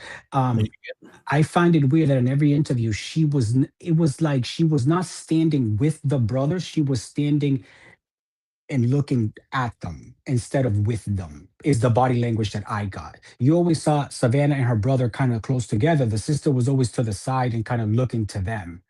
I found that body language to be a little weird. or But that's that. separated with Tommaso in the picture. I don't. Oh no, haven't seen the picture. I don't think they've all been the four of them in the same place. I've just seen like the video footage when it's all three of them like on a couch or something. Let me go ahead and pull that up though, because that's a good thing to rewatch. Rocco always wants center stage. The moment I pick up the phone, he comes running like is the call for me? Right? I want to be a part of it. Let's see. Hold on. Let me find Savannah. Savannah Guthrie. He always gets center stage, right, Rocco? How many? Dang, she's uploaded a lot on her page. Okay, so let's go back to the very first video. The one that our family. Leah said that there could be We two want to different thank people. all I of you. thought that too. Say that one more time. Leah said that there could be two different people. I thought the same thing too. 3 different people? No, 2 different people. 2 different people. Yeah. There's definitely a huge possibility that there could have been two different people. Earlier on, before we heard anything, I was always under the impression that there could have already been somebody inside the house. Maybe they cased the place earlier, found out that there's a way to get in through the back, and they'd hide it through the garage. I don't know. I also think it's somebody who was known to her because that's how she probably opened the door. That's why they got her to open the door, and I think that's why he was covering it with the leaves. If I recall correct, I don't know if there was like a wreath on the door, but I think he was trying to make it seem like the wreath had fallen and probably covering the camera or something along the lines, so that she could open the door and not see a man with a mask just standing there. And another thing that I also found a little weird too was the day that the house was released back to the family, which was about 48 hours after her abduction. When Brian Enton went up to the doorstep, you can see the blood trail that was there, but then you can also see the shrubbery that was dropped onto the floor. And you'd expect that before the house was released back to the family, that those shrubberies would have been picked up and placed into evidence, right? But obviously, we didn't see any video of the perpetrator until about maybe 10, 11 days later, right? I think that the sheriff guy, I think he thought that this was an old crazy lady that walked off in the middle of the night. I think that's how he treated it until he started getting like backlash from the public. And I think that's when he then took it serious. Like a missing persons report? He just thought it was a crazy old lady who walked off in the middle of the night on her own. And then when he saw that it was serious, then he started taking it seriously and pretended like he did from the beginning. But I don't think he did. And that's why all that stuff was missed. So Oh. Gold Digger says, based on the 2 minutes dropped off until the garage door closes, maybe he pulled into the garage to drop her off. I don't know, because it wouldn't make sense for you to go into the garage to then back. I mean, the garage is only so big. It's not like a football field. You need to turn around. True. He just is just in and out. You go And forward, you go backwards. The way that driveway looked, it looked like you can just kind of spin around that driveway without having to turn wall, right? There were like multiple ways to get in or out of that driveway. Yeah, it's very spacious. I mean, but what do you mean, like the outside before you get into the actual covered piece? Let me see. Let me go back to this part right over here. So you see how this driveway kind of leads to the garage? I feel like, and I haven't seen like the whole entire area, but I feel like there's another area where you can exit off of the property without coming back the same way. But that, I mean, I could be wrong. -24 where you're at? Ghost of Bandera, where are you at? Dear Lord. It's like Alaska weather. -24? I used to live in Boston. I do not miss that. I grew up in Boston. I do not miss that weather at all. I'd see my body is not made for the cold. Nope.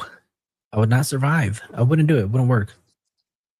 All right, let's go ahead and take a look at this video. This is the very first video that Nancy or Savannah put out. You for the prayers for our beloved mom, Nancy. We feel them, and we continue to believe that she feels them too.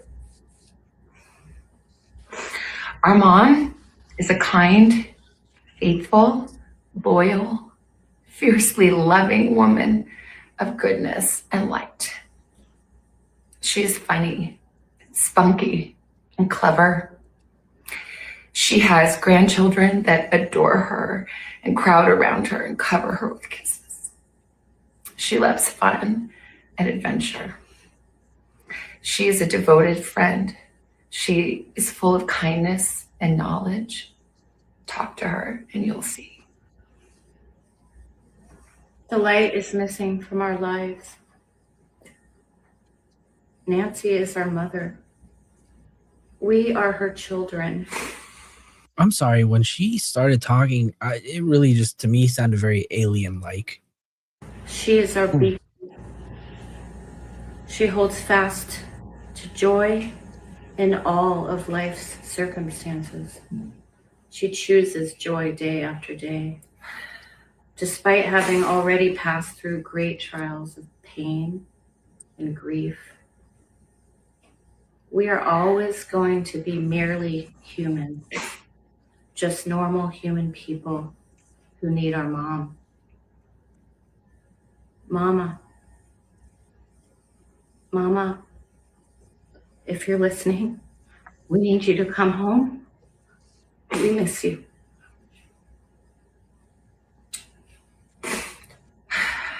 Our mom is our heart and our home.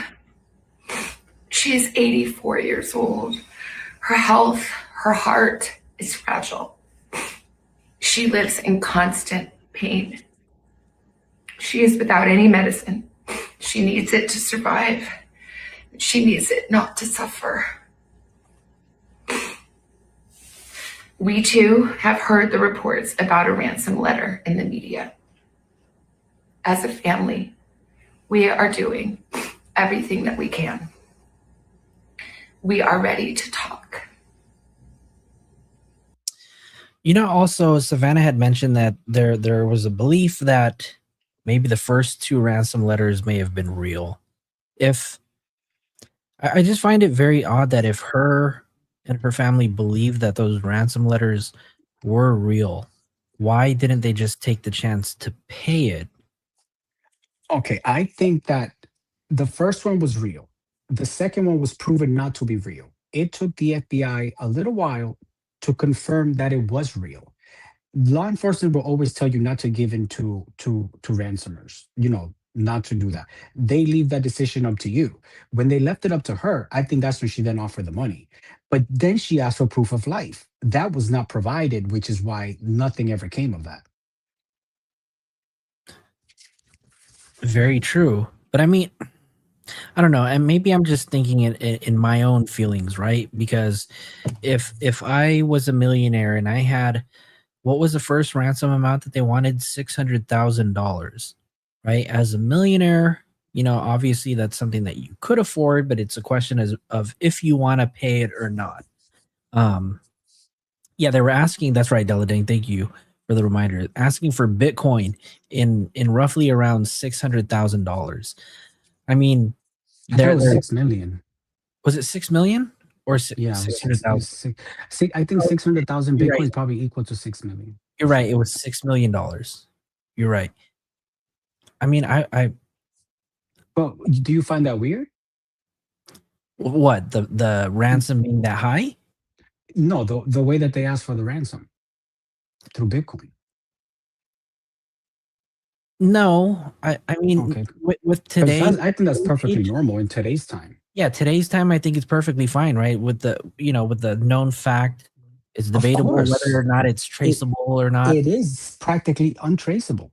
Practically, yeah. I mean, there's absolute ways to trace it back, but for the most part, it's very difficult to track, right? Yeah, it's Obviously, very there's a whole difficult to track. blockchain that records all of it, but there's a lot of other hoops that you have to jump through when it comes to tracking down a lot of And you had your VPN, you encrypt a whole bunch of stuff, so people who want to do it can do it without getting caught. That's why it was better to ask for the money that way. That was not traceable. And then to go to the media is even better because now you have now you cannot say like, look for somebody who dropped off the letter at this location.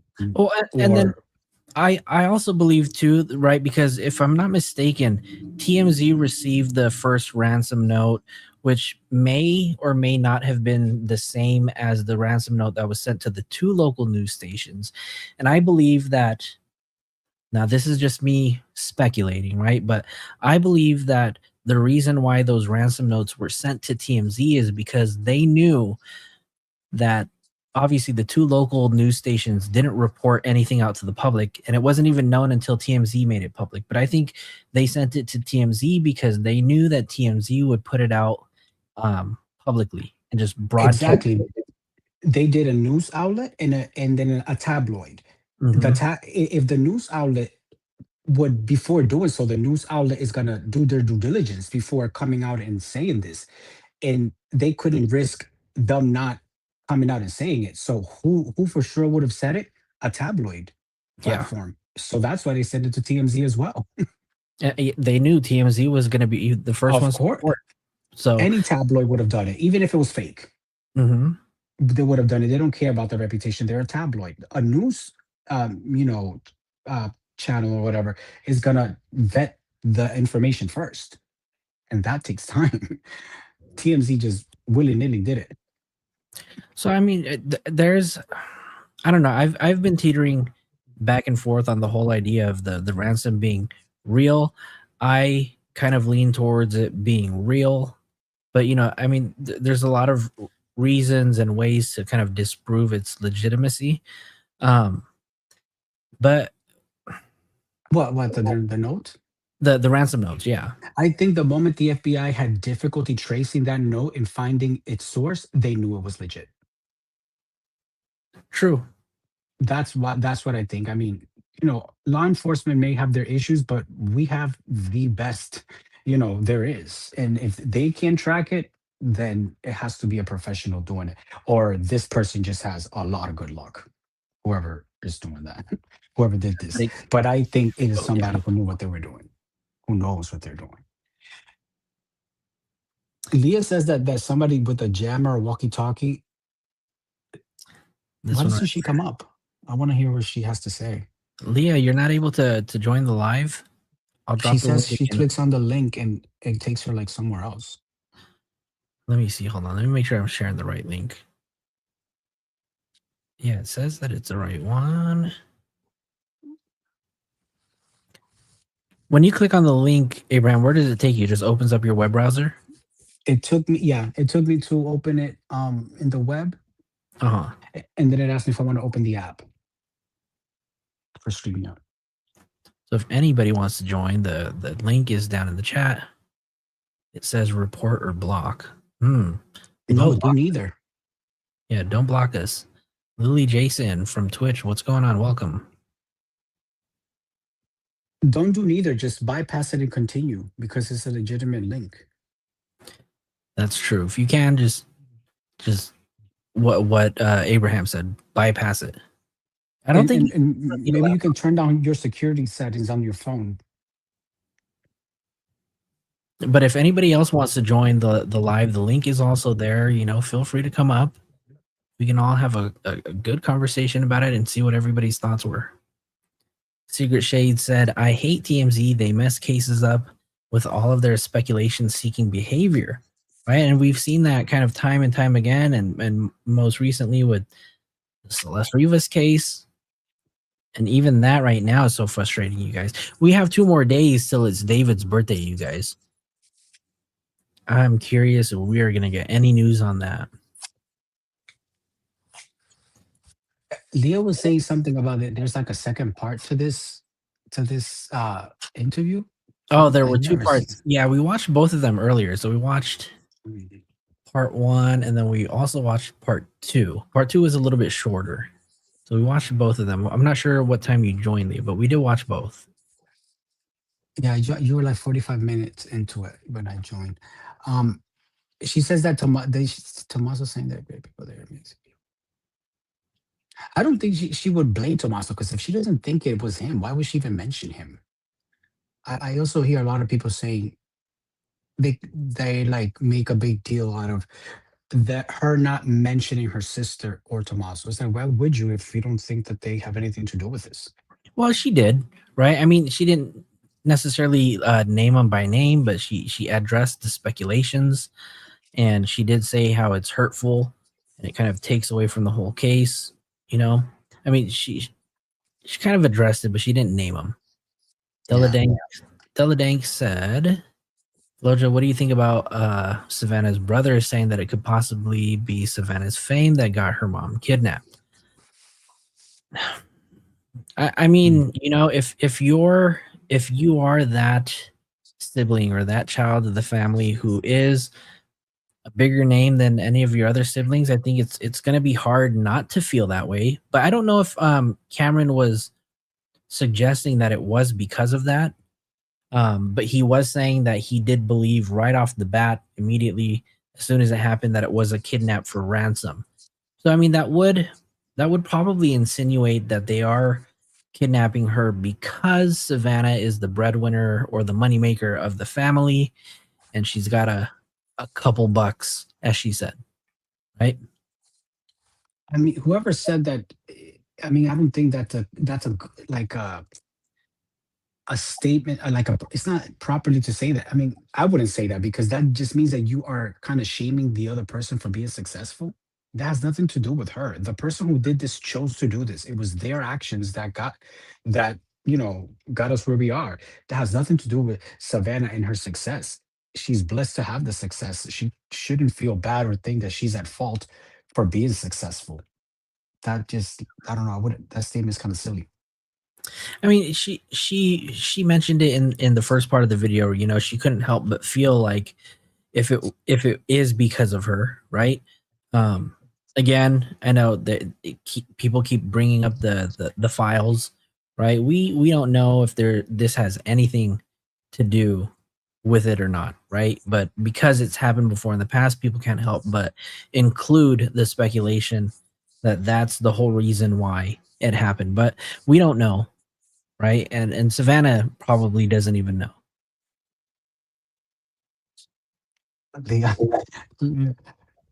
Leah, then try to make the link work.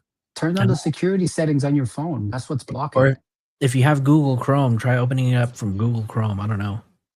Or copy. Oh yeah, I don't know if you can write copy the link from the phone. Yeah, copy the link and then open it up in a browser. Yeah. Della Dank, you want to come up and join the panel? Or Gold Digger, you'd be a great person to come up and join the panel. Gold Digger, come join the panel. I'm gonna send the link again. I'd love for Gold Digger or Della Dang, anybody who wants to come up and just See, chat. I don't find that weird because what if Savannah called her because she heard something about the mother? She probably was getting text messages from random people asking for her mother. So she called her sister asking, "Hey, is everything okay?" Like, what? How else would you approach that? I think that's perfectly normal human behavior to do that. Doesn't she talk to her sister often? Maybe she doesn't, or maybe I don't know. It's I just don't find that weird. I mean, it's easier to say like what you could, what you would do, but if you're placed in that situation and going through it right there in the moment, it's hard to say what you would do, when you hear that kind of news, right? Um, Everybody reacts to it a little bit differently. I know it's completely normal to feel like they're in shock. So, I mean, do I blame her? I don't know. I always put myself in the situation of how would I react, and I do like if you were to propose a question to me, I immediately just think of the question and my immediate reaction. I don't think too much into it so that it does not influence how I am going to react, and that is what I usually go with. So if I was to be presented with this, what would I do? And in my head, I go, blah blah, blah, this is what you would do. You will call here, you will ask this, and that is what I think is perfectly normal behavior for me Yeah.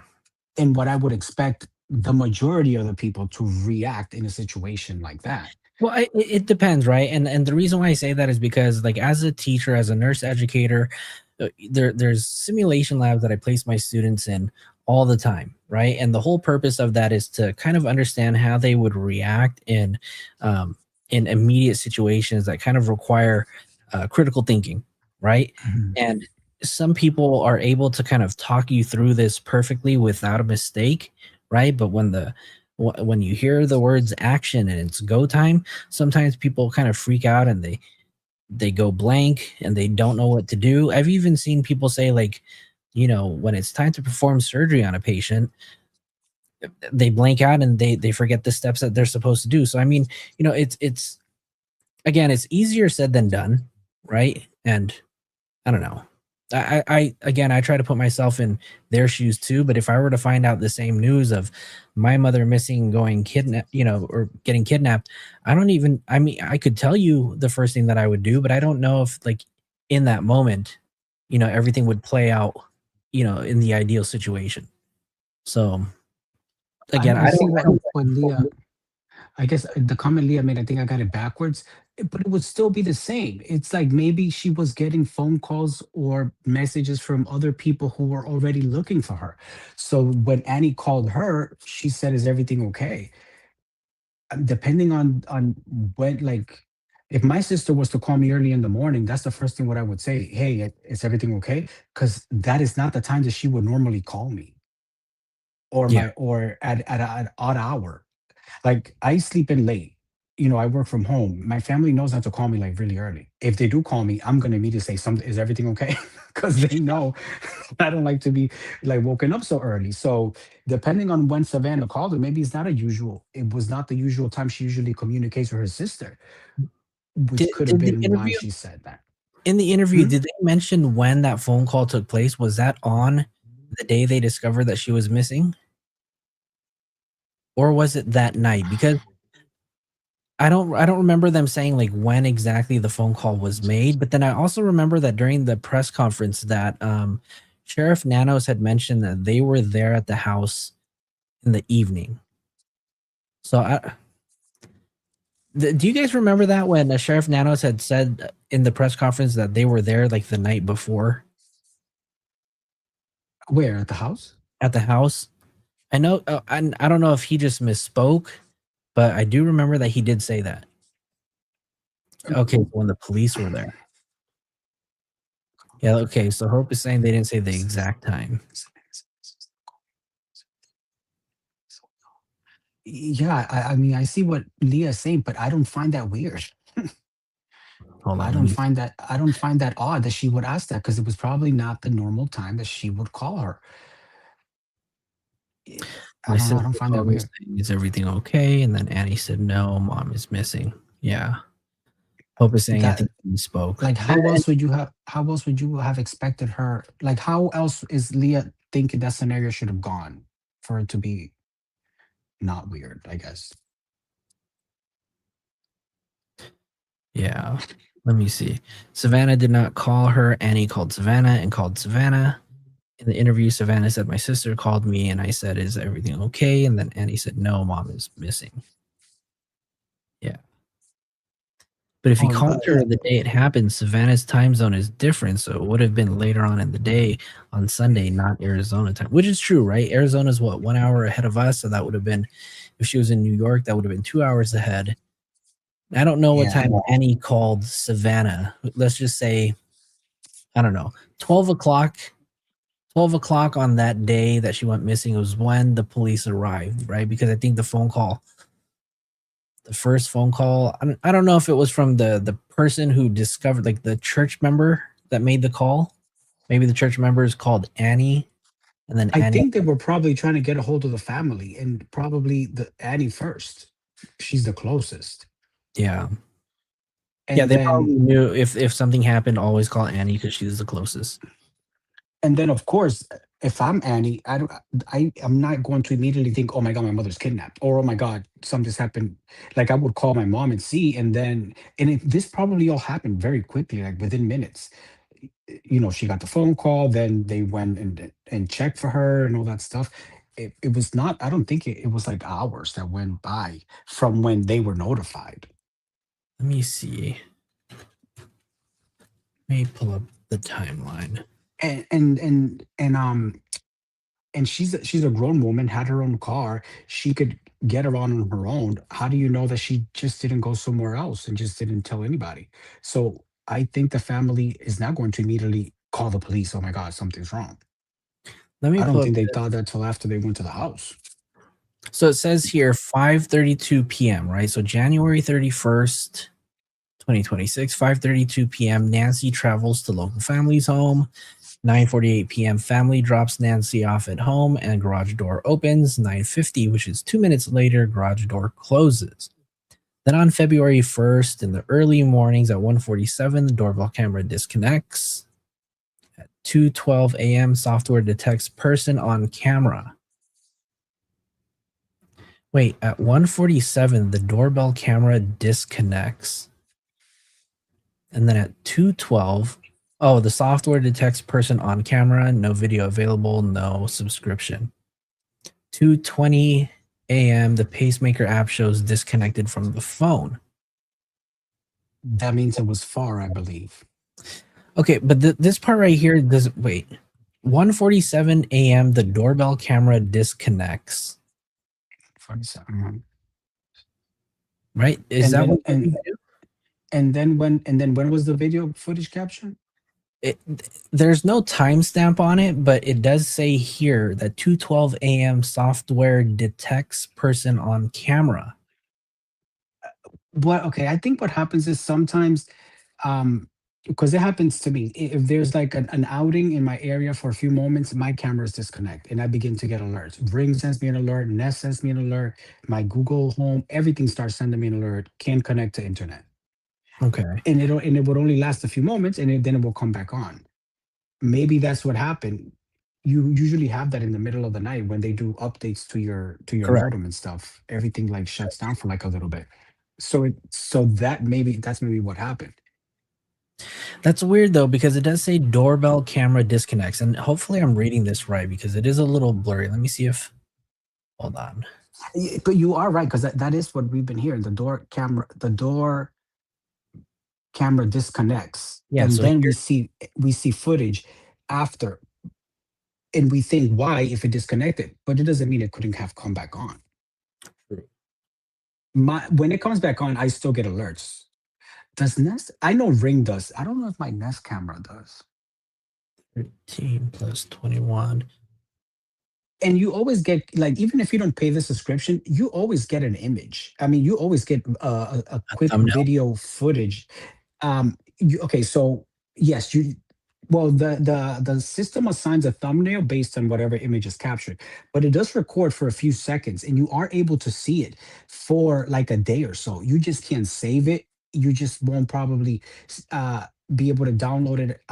Yeah, you can download it, immediately. And you just cannot, it just won't be like at a higher quality, and it will automatically erase after so long. The subscription only gets you like 30, 60 days of retention for that footage. So the police can access other footage, because if they were able to access her account within a day or two, the footage is still there. Or if there was movement, a thumbnail for that snippet will be assigned to that to that clip. I'm looking at my Blink camera. I'm trying to see. Like Ring if I don't think Ring lets you, if you don't have a service, you cannot do it. I know Nest does. Mine's And through that's what she Blink. has That's through Nest. Amazon. So, but here it doesn't have a date stamped on it, which is weird. So You will have to get that will be like in like the details of whatever clip it is. I have a few different like camera brands, like, and I have Wise, which is I think it's a Chinese company. I have to put a memory card in the camera in order for it to record live video, meaning 24/7 recording, where I can kind of rewind back through the day. But it'll also give me alerts. But I do have to have a subscription though, if I want to have like that live view. So it's weird because in order to have the live view, because I have like 3 other cameras that just take like still images when a notification goes off, whether it senses a person walking or whatever. But there's no video. So I don't know. Yeah, it's a little weird. But you are able to still pull still images from it, and you are able to like download them and save them. I have Blink, which is an Amazon product. I don't really like their services too much because you can't do like you can't record like all throughout the day. So wouldn't she get notified on her phone? Yeah, if she has the app. She should, right? And I know that she used to, or she loved to watch the wild animals, so she would most definitely have the app on her phone so she could watch from the cameras. They could go on her phone to see the notifications, and they did have the access, which is weird, right? Because you'd expect that if they have her phone, that they'd be able to look at the app itself and see what notifications go off. Electric Snails, how's it going? Yeah, they should be able to see the push notifications. I like your photo. It's Afro Man in his suit. That's funny. Yeah, the push notifications should have shown at least a thumbnail image of whatever notification went off, right? So person walking, somebody at the doorbell, whatever. Like when you don't have a membership, it will the system or the equipment will take a video clip for a few seconds. When you do have the paid membership, it will just capture all movement as long as there is movement. So if there was a person in front of the camera moving for 20 seconds, it would capture those 20 seconds if I have the subscription. If I don't, it will probably just capture for like 5 or 10 seconds.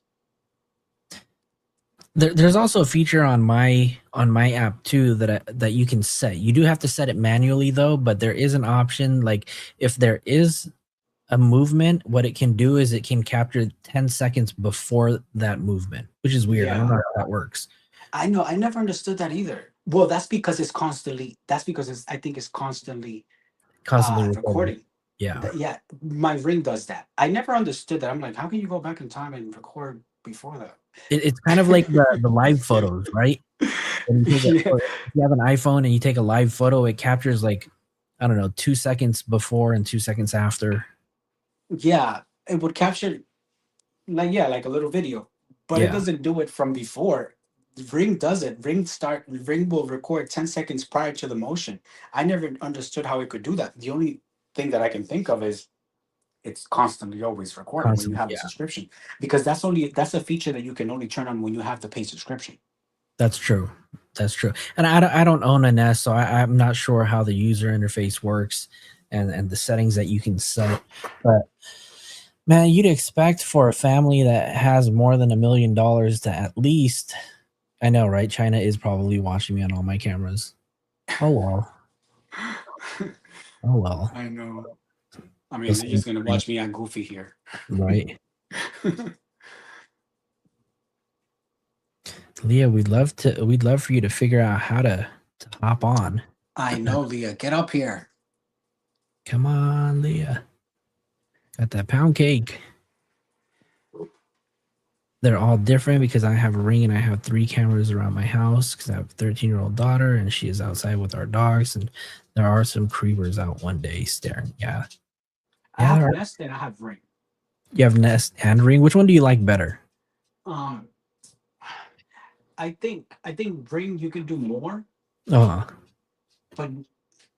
you have to have the pay subscription. Nest you can do a lot without it. I have it for both because I want to be able to keep the video footage because Lord knows the moment I cancel it, that's when I'm going to need some. That's where you're going to need it, right? Yep. Yeah. So I'm just let me just keep it, and I kept it. It's like having one of those dash cams in your car, right? You have it running when your car's on, but it's only going to help you when you get into an accident. Yeah. That's why I've never canceled it because I'm like I have it, and the moment I cancel it, I'm probably going to need it. So what other camera, like for those of you guys in the chat, do you guys use any other camera services for surveillance? Because I know there's things like Arlo, and I know I've bought my parents an Arlo before. I don't know. I have an Arlo system in my storage. I never used it. And the cool part about those cameras too, right, is that like let's say if you have one of those I forget what they're called, like the Echo Show, which is like that little display. Mm-hmm. You can like give it a command and it can pull up the actual the video on the display. Yeah, I have a like that tablet from Google. And you can I can ask it to show me the camera from wherever I want, and it'll begin to show it. And if somebody rings my doorbell and I'm watching TV, it immediately cuts to the video footage of who's at the door. Hey, D Lucky just became a member. Thank you for renewing your membership, D Lucky. Welcome to the inner circle. But yeah, blue. Hold on. Zoila said Blue Rams. Is that a camera brand? Never heard of that. So yeah, so Gold Digger had a good comment too. What was going on from 147 disconnect to the 212 motion detected? According to Nanos, he said that it could have been an animal for all we know. So that would lead one to think that the motion was outside. I think that really is weird though. The 147 disconnect. I wonder what the notification was that they received on the phone for it to say that it disconnected. Because then that also doesn't give us a time frame as to when the perpetrator was seen. Well, I guess you can see software that detects person at 212, right? So let's just say it says person. So 2:21 a.m. software detects person on the camera. So if that's the video where he's putting the shrubs on the camera, yeah. That means, and then 2:28 is when the pacemaker app disconnects. That's only 7 minutes, right? That's a 7-minute window. So we have to take into consideration what we're looking at. If what they're telling us is correct, where the perpetrator is seen in that camera footage, manipulating whatever he's doing on the camera to the time that her pacemaker disconnects, that's only 7 minutes. They were saying that the person spent 41 minutes inside the home, and I'm trying to figure out where those 41 minutes are now coming from. I always wonder, how did they determine those 41 minutes from when to when? Well, I always thought it was from 147 to 221, but I really had to pull out my calculator to add that up, and that's only, hold on, let me see. That's 13 minutes plus 21, and that's 34 minutes. Yeah, right? Because you heard 41 too, right? Yeah, that's what I've heard too. That well, I don't know. Yeah, I've heard 147. It disconnected at 147. But then I never knew how they determined the amount of time he spent there. I thought it was based on the footage of the video and then when the pace disconnected. And if we're taking that for what it is, the software detects the person at 2:21. So that only leaves 7 minutes for them to go into the house, take Nancy, and then bring her out, right? Or what this could also indicate too is that at 1:47, when the doorbell camera disconnects, that's when they start to make entry into the home. And then 2:21, where the software detects the person on the camera, this could be them after they've removed her out of the house and they come back to take the camera off, right? Because to me, that would make more sense. Yeah. You go in there, you break into her home, you abduct her, you do whatever you did with her, you remove her from the home, and then you remember, oh crap, now I got to check to see if she has a camera. And then if she does, I got to pull it off. I pull off the camera at 2:21, and then 7 minutes later, we take off. But so the video footage that we see, you think that was after she was taken? I mean, it's a possibility. I mean, now that I'm looking at this time, to me, that kind of makes more sense than anything else. I don't believe that the person was there for 41 minutes either. Whoever just made the comment, I think they were in and out, which is why they haven't been able to find much evidence. A lot of people who comment on this, they say that it was the police. I mean, if there is no evidence, what do you want the police to do? They're not going to stay there forever looking for something that doesn't exist. Which is why they were probably in and out of that house quickly. Leah, which video are you asking to pull up? Which one? We can pull it back up. There are breaks in the timeline in the house. 1:47 disconnect, 2:12 motion detected. Boom, FloJo 2:12. They are possibly leaving the house, right? And that's what I thought very, very early on, because the time honestly didn't make sense. You know, if they're going in there for a targeted kidnapping, a kidnapping is a you get in and you get out type of thing, right? So yeah. I mean, what do you guys think in the chat? Do you guys think that the 2:12 where the person's located and he's coming on in the video where we see him, you know, pulling out the plants and putting it on the camera, is there a possibility that that could have been after they've already taken her out of the house? I don't think so, because he seemed like he was still like looking around or getting to know, like, I guess how he was gonna break in. If it was afterwards, he would have gone, ripped the camera, and left. He would have been like in a rush, I think. That's a good point. Let me see.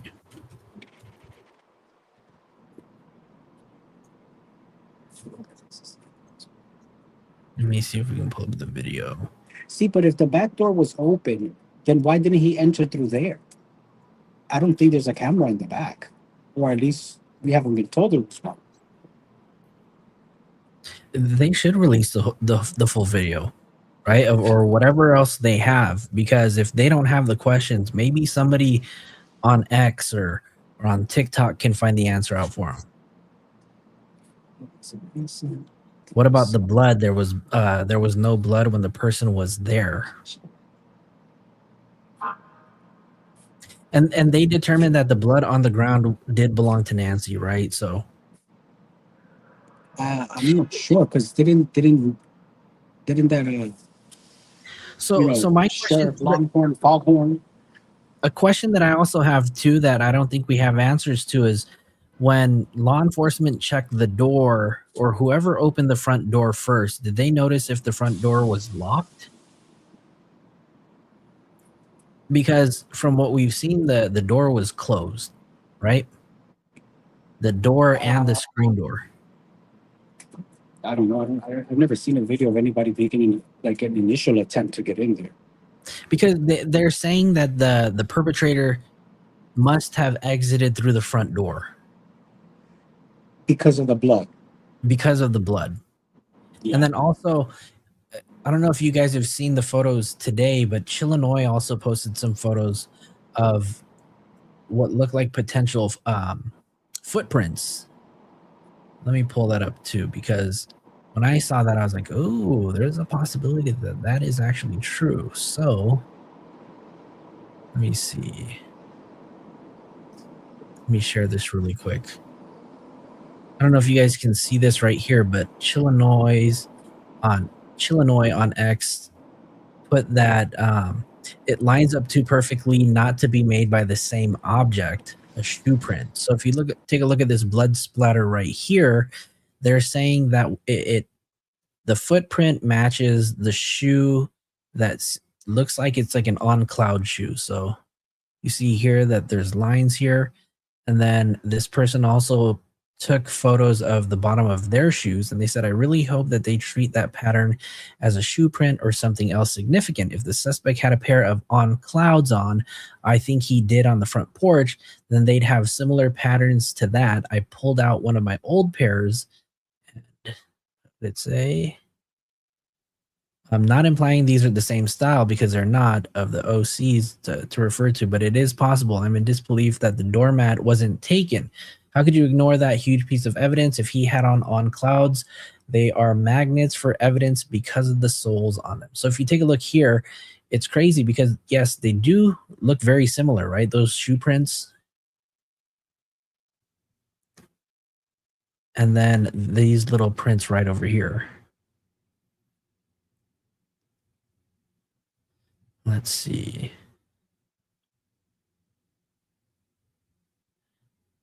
Jad says, who knows? It would have been Annie who went to the door.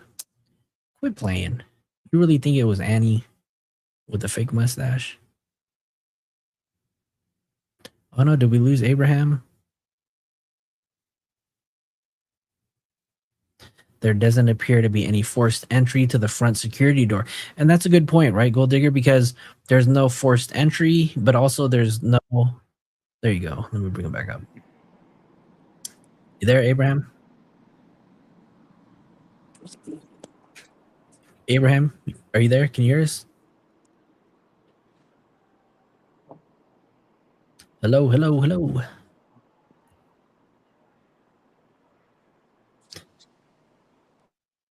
Nene's laughing. Hilarious if it was somebody with a fake mustache. I mean, you know, we've heard it so many times that there's a possibility that it could have been. They ain't ready for that conversation. Jad said when she went to go check on her mom, she could have gone through the front door. So you think she may have stepped on the blood? Like she didn't notice that it was there? Yo, that's a big L if Annie did not see it. Well, I mean, if she didn't think of it, but I would assume that Annie, if they always drop mom off at the garage, then the best way to get into the house was to go through the garage. But they probably had a suspicion, though, when they received the phone call that nobody was there. So I don't know. What do you guys think? And Abraham, if you're still there in the chat, I pulled you up, but I don't know if you were able to hear me. It's really... The video I said to pull up, it's on Megan Kelly's channel. She has Banfield on interviewing her thoughts. It was like 5 days ago. Oh, girl, you want me to go through 5 days worth of videos? Find the video and tell me the timestamp, though. That'd be a lot easier if you could do. Hope said, I think with OC, the logos wouldn't have been filled in like that because the logo is filled in. Wouldn't it just be the outline of the logo? Let's take a look. I feel like if that was the status, so my question is which direction is the shoe print going, right? Is this, because let me see, where's the original photo? Those definitely don't look like on clouds though. I don't know. I've never owned a pair of on clouds. But let's look at, hold on, she had another post. This one, oh no, this isn't it. Where's the one that had the red arrow?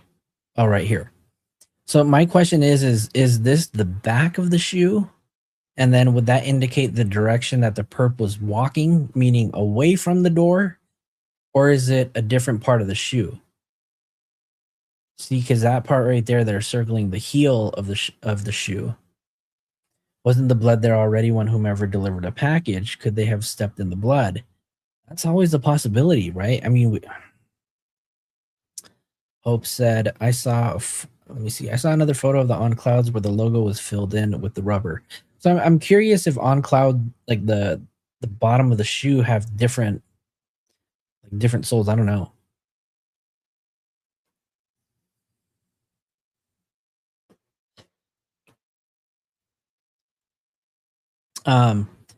If any of you guys are in the Discord though, I did share all of these photos in the Discord, so you could go to the Discord, and I think it's in the Nancy Guthrie channel.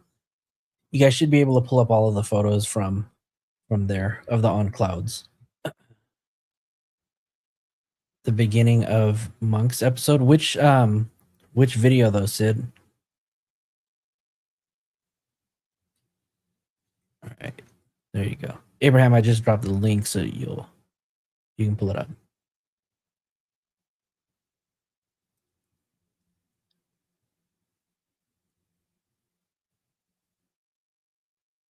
All of them? Yeah, send me the link on Discord. We can pull up his channel.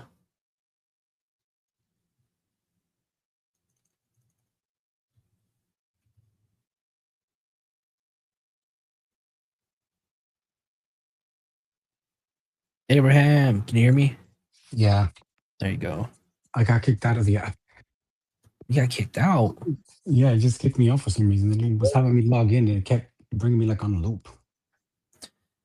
Here, let's go play the latest video from Monk's Intrigue. Shout out to Monk's Intrigue. I'll drop his channel. Let me drop his channel. Hold on. Let me drop his channel first, and then we'll watch this video. Because we are got a multitask here, y'all. All right, let me show this video real quick. Though he makes really good videos, although a lot of it is speculation. Some of the, a lot of the points that he talks about are at least good food for thought. His interview for the Today Show came out this morning, and it was really powerful.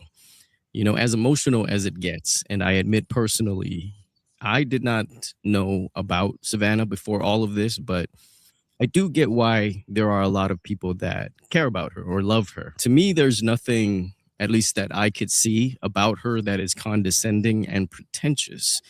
And I admire that in anybody, right? Her strength and her ability to show her emotions is what makes this interview that much more powerful. And I'm sure we've all been awakened, in the middle of the night from a bad dream and are just relieved that it was just a dream. And for Savannah to say, that she would wake up in the middle of the night, and for us to know that her nightmare is still ongoing, right? Never ending. We mentioned in our last video that we do expect, Savannah to defend her inner circle, as she should and will continue to do so going forward.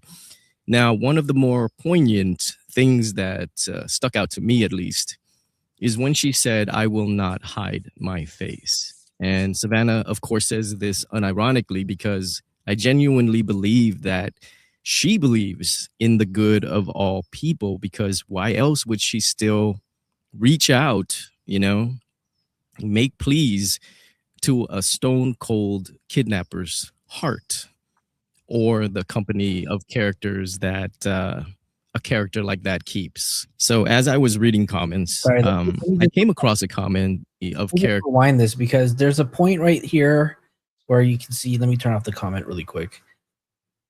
In this video, you can see that he's like reaching for something, and a lot of people keep saying that he's reaching for the doorknob, which I don't believe he's grabbing the doorknob at all.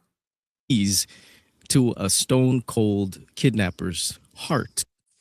Like this part right over here. So he's either lifting like the bottom of the camera, and Leah is saying that he's testing the strength of the camera, so then that way he can yank it out. Or the company of characters. And then they're also saying that there's a little black like screw that's on the gate that he may have been trying to twist. That a character like that keeps. So he's for sure trying to cover the camera. What's that? He's for sure trying to cover the camera. Or at least trying to cover the camera so his face isn't being I came across a comment that asked me how I feel about the whole situation now in light of Savannah's interview. A very fair question. How this changes my views on this whole situation. And I feel I need to make this as clear as possible. I would rather it not be anyone in Savannah's circle. They're in a lot of pain. I'd rather they find some solace if they can, if it was anybody else, right? I would rather any of the dots that we've connected here on this channel just be coincidences, that it's just some random idiot that night. If you watched my Tommaso video, all I asked was for him to allow us to know him better. Even in my Annie video, I just thought it's strange that she's the only sibling that didn't make a plea video. Okay, we don't point fingers here. We just point out things that we find peculiar. I mean, we've touched on Luke, we've touched on Carlos, we've touched on Kalela. Because why? Because these are characters that were interjected into the case for us, not by us. We did not do the handpicking, okay? The authorities did the handpicking for us, and it became public. Did he just make a FUBU reference? He did, huh? Information. I mean, Tommaso being the possible prime suspect early on, even if Ashley Banfield never said a word about it, he's still the last person to see Nancy alive, and that we can all chalk up to being just an unfortunate position to be in a missing persons case. We're not here to witch hunt. Witch hunting is going... And that's a really great point, right? I think even before Ashley Banfield even named Tommaso as a prime suspect, he was the last person to see Nancy, and therefore that by default made him a suspect. That's the common thread that we see as true crime followers, people who watch a lot of true crime. That is the first thing something that you consistently hear throughout interviews. The person who last saw them is most likely going to be a suspect at first, because it's natural. So I never found that odd for him to be a suspect. He was the last one to drop her off. Of course he would be. But then I saw no other proof that there was anything nefarious that he did to then point the finger at him. Fair. That's fair.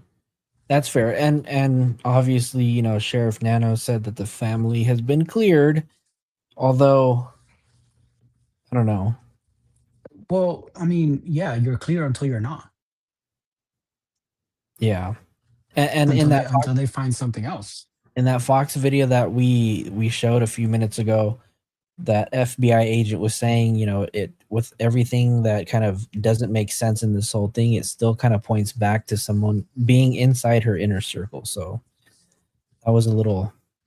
Well, that man was reaching. He was like reaching real high. He was saying a lot of crazy nonsense. Yeah. And you guys, if there's anybody else that wants to come up on the panel, you guys are more than welcome to, I hope Leah can figure it out. I know. Leah. The link is working because I just clicked on it again and it worked.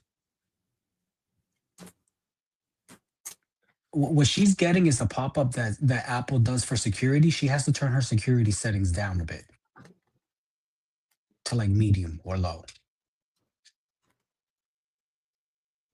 And she can do that by clicking on the if she clicks on the little puzzle sign on the browser at the bottom of the screen, there you can find where you can allow for that link to work for this one time. Yeah, maybe you have like pop-ups blocked or something. Yeah, she can remove that real quickly from clicking on the little puzzle button.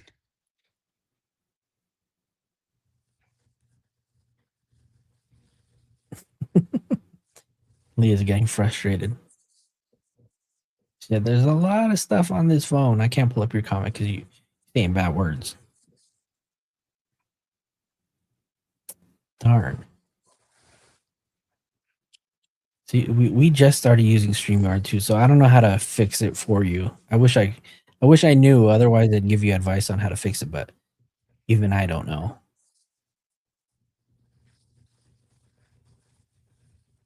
All right, let's continue with this video. Via unfounded information, pulling something out of the skies. We're just invested in this case, and we're trying to connect the dots as best we could in an investigation that isn't giving us much. And so with all that being said, okay, Savannah's interview doesn't really change much for me, okay, because does the interview change the very unfortunate gate that certain people have? Does it change Kalela's connection to Tucson's goth scene? And does it change the fact that 300 deputies in Pima County took a vote of no confidence in Sheriff Nanos?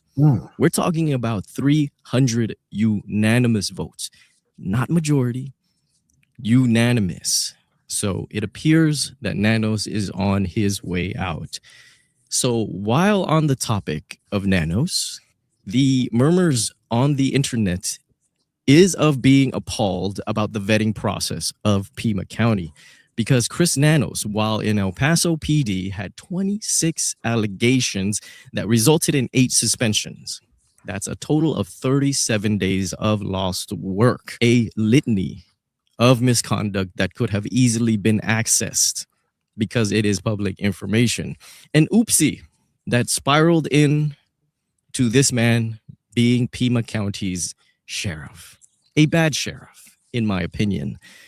And whenever Brian Ensign has on this very fine gentleman named Rick Castigar, I can't click on the video fast enough. As a refresher, Castigar served 46 years for Pima County and says it himself that he knows the characters, the players of Pima County very intimately.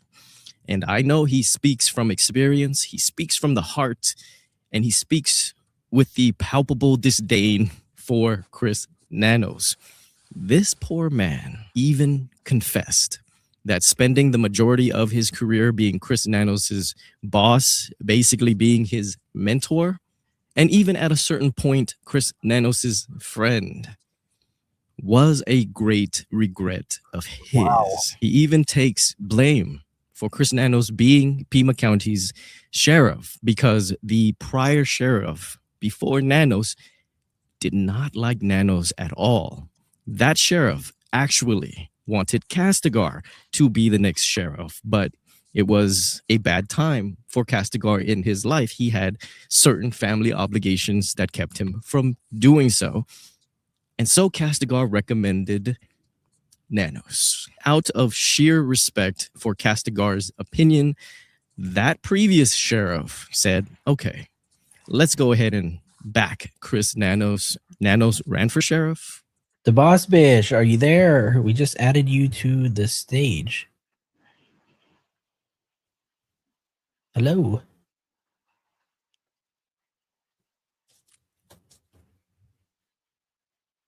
All right. Well, we have you on stage. If you're there, you can turn on your microphone. And he won. Well, I'll tell you something, Brian. And I was asked this not too long ago. Had his past been known in 1984, when he came to hire for the Pima County Sheriff's Department, he would have been disqualified based on his past in El Paso. 8 suspensions and disciplinary issues far beyond anybody that I know. It would not been survivable for him to be an employee. It was overlooked, or the resources weren't available to look into it. Every time Rick Castigar is on, this man does not disappoint. As he proceeded to drag Nanos through the mud, and it was glorious. Just watch Brian Enton's interview with Rick titled Sheriff's Former Boss and some other stuff. I mean, the whole thing is fascinating, you know, from beginning to end. If you need some Chris Nanos bad-mouthing immediately, scrub to maybe the middle of the video and get some popcorn. This guy's giving you the timestamp and everything. So touching upon this whole Sheriff Nanos recall thing that's going down right now, as well as it appears to be going, a process of dethroning a sheriff in this situation could take possibly up to a year, which I assume means that for Sheriff Chris Nanos, at least for the next year, it's back to business as usual. And it was a bit disappointing to read that, okay, for obvious reasons. And, you know, for a moment, my imagination started going a little wild, right? we're imagining a new sheriff in town, right? One that will put boots in ass, spurs and all, so that no one is cleared anymore. Not even Nancy herself, because this guy is no nonsense until someone is rotting in prison. Now you have this sheriff just looking at you, blank faced. And the conversation doesn't start with, "How's the fishing going, Bob?" Or even, "How are you doing today?" No, he just looks at person of interest number one and says, "I have a few concerns." And it's just fanciful thinking. I know that, but it's fun to think about. So what we actually should expect is for the clown show to continue a little longer in Pima County. You know, I'm starting to hear at this point that people are getting hung up on when they call in tips. I hear that even the FBI is so inundated with, you know, phone calls from tipsters that they too have resorted to just keeping things short and hanging up on people. So I'll say it's hard to find good help, right? I don't know if that's, you know, in the protocol of taking tips, but it's happening. Be even harder to report it. I remember Sheriff Nanos telling us in the beginning that they want tips. There was no tip too small. We just didn't know that he also meant he didn't want any tip too big either. My name is Monks. Expect to hear from me when the next shoe drops in the Nancy Guthrie case. And if you need more video. Abraham, you still there? Yeah. What are your thoughts? Coco Mom just get to 5 memberships. I think the sheriff is a clown. I mean, before I even heard about this case, I remember seeing a press conference that he did. I assume it was the next day after the first, where he came in joking, laughing, saying, I need to do another press conference because I didn't know that I had to be really accurately with my reporting, and that the people were going to drag me or whatever. He came in like hot, very defensive, very wasn't taking his job seriously, thinking that it was okay not to be accurate about the information he was putting out. That from there, I knew, I was like, this man is like, well, who is he? And then after I saw that Brian Anton interview with that other guy, I'm like, that just put everything into context. He described that man to the T. That's exactly the vibe I got from watching him in that little conference he did the next day. Yeah, no, you're 100% correct. I mean, he probably, not probably, he didn't understand the severity of what was going on and how much backlash he would get for not being as professionally prepared to undergo a lot of public scrutiny. And he probably didn't believe that the whole internet would hold him to his every single word. Yeah. I mean, I would understand if a lame person, like regular person, would not automatically assume this is a serious, worst case scenario or this being serious. But he's law enforcement. He should take every case, like every situation, as a serious situation, not make a joke of it. And I guess now the joke's on him, right? Because 300 people from Pima County Sheriff have voted no confidence in him. That kind of tells you a lot about, the leadership that you've had. And I don't know how long he's been a sheriff, or at least the head of the Pima County Sheriff. Do you guys know how long he's been the head of it?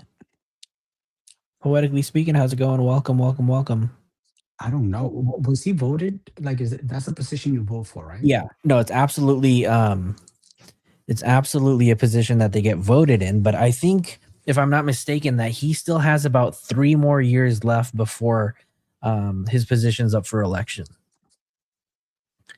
So I think, I don't know if the goal is for him to kind of just kind of go into an early retirement, or if there's a way that they can remove him. I mean, I'm sure that there is, but I doubt that they'll do that. They'll probably just let the voters, vote him out the next time. What do you think he's going to do? Do you think that he's going to be forced into an early retirement, or do you think he's just going to sit here and play it all out, whether he loses? If we end up finding her and it turns out to be that there was a misstep that he could have prevented or that he took, then he's gonna retire early. I think. If Or do you something think points to him once she's found, yeah, that's what all those policemen do. Oh yeah, so that they don't get their retirement taken away. they're gonna have their internal investigation go Yeah. crazy. And It's you know, time for me to retire now. Oh please. in the interview with Savannah too, not once do you hear her say law enforcement, right? She uses the term investigators, and then she says the what did she say? The media company that helped them retain like the video, or the camera software company. I think that once the family wasn't getting much information from the local law enforcement, I think they then worked with the FBI, and that's who they took the advice from. Because I think for ransom, that's who you would want to seek the advice from. I think. I don't even think she's in contact with the local law enforcement anymore, because they've obviously proven not to be equipped for this. So here, let me pull up Can this. you hear me? Yes. Who's that? Okay, Boss? you can hear me. Yeah, we can hear you. Welcome to Boss Bish. Well, I've been talking, but nobody heard me. No, I think you were muted. Yeah, now we can hear you. Loud and clear. Am I talking too loud? No, I just said nice and Okay. clear. Okay.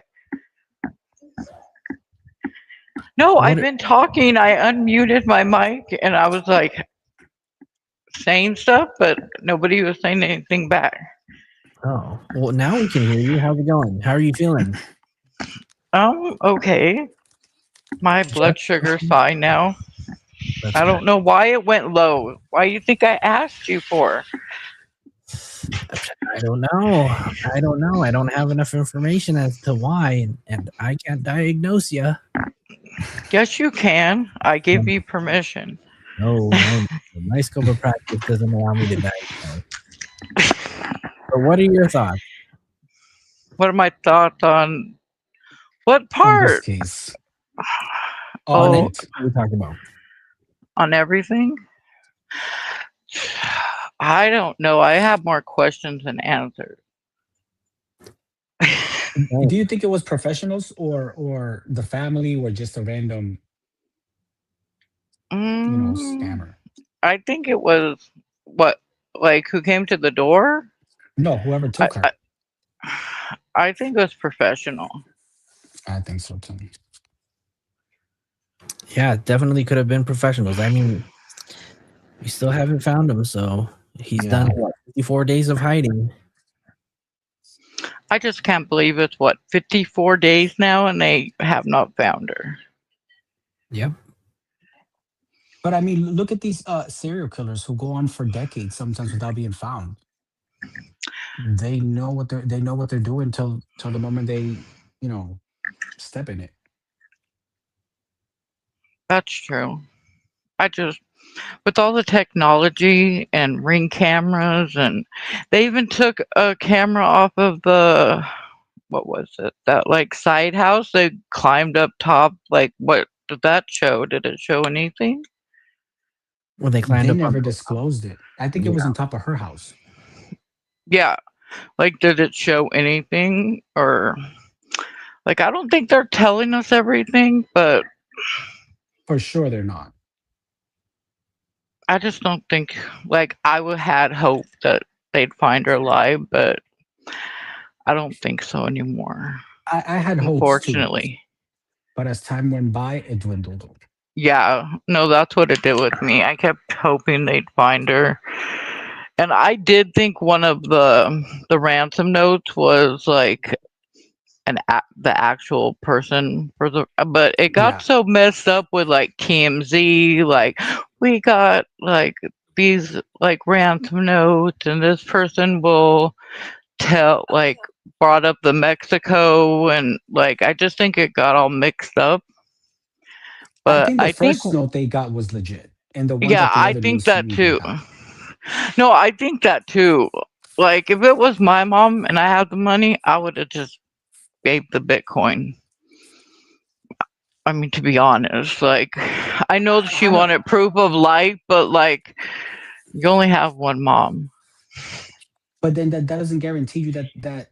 I mean, there's negotiation that goes on for a ransom. You have to see proof of life. You're not just going to shell out, all this money just because you have it. Doesn't mean you're going to just willy nilly, throw it out there without knowing who you're giving it to. What if it was a scammer that really doesn't have her mother, which ended up being that second doofus that got caught? Yeah, that Derek. That's true, but also that would really test, authorities' ability to trace where the actual money went to. You know what I mean? And there would Well, be ways to recover that. well, no, he didn't get caught because of the tracing. He got caught because he used his own information Yeah. while reaching out.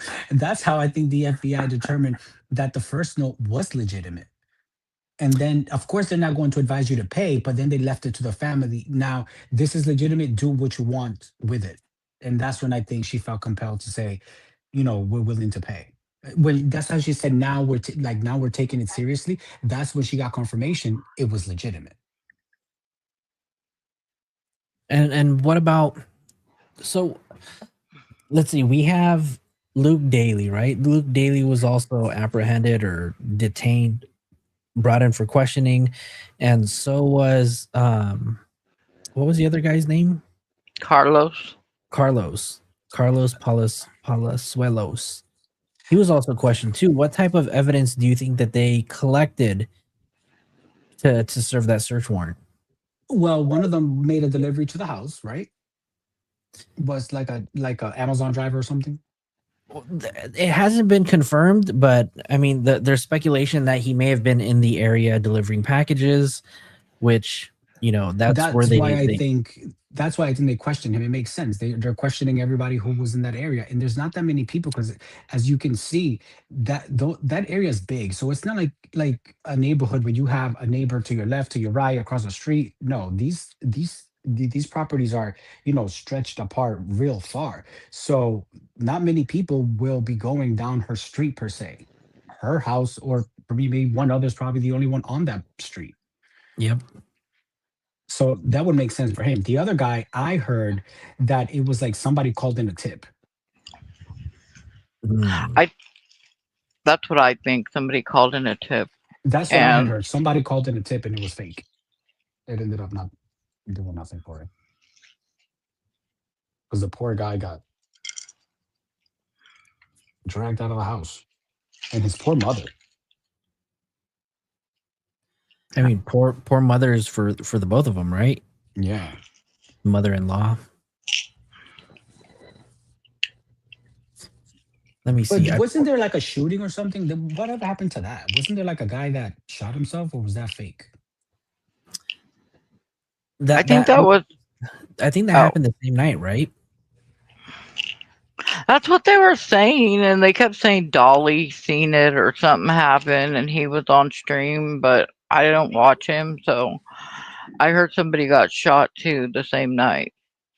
Yeah. I think that it turned out to be fake, I believe. Or I think it may have just been it was like a hit and run or something. Deborah Day also brings up a good point too, right? She said the reason the detectives only have 3 to 4 years of experience is because the sheriff sent all the experienced detectives out to other precincts because he is an egotistical. Oh wait, that's not the. There you go. That's the sound effect I wanted to use. He's an egotistical. It was said today. Actually, yeah. So all the detectives who work in like, I don't know, whatever, is it robbery and homicide, only have 3 to 4 years of experience, and all the ones who do have experience, they were either let go or they were moved to different counties. Yeah, I remember hearing that yesterday too. So thank you for that. And also, people are your experience to the level of what you've gone through, right? That's how you get experience based on the cases that you do treat and whatever you go through. If crime is not prevalent in this area and there's not much homicides going on, there's not much experience that the detectives are gonna get. Yeah, but I think some of the veterans that they did have on the force were veterans who had 20, 30 years of experience. And so, And what did they do wrong? It's not anything that they did wrong. It was a decision that Nanos made to reduce the workforce, or I don't know, but he just decided to just get rid of them. But why get rid of all your well tenured detectives? I know that's odd. And this was during the investigation or before? I think it was maybe leading up to it. That's why they didn't have that many experienced detectives.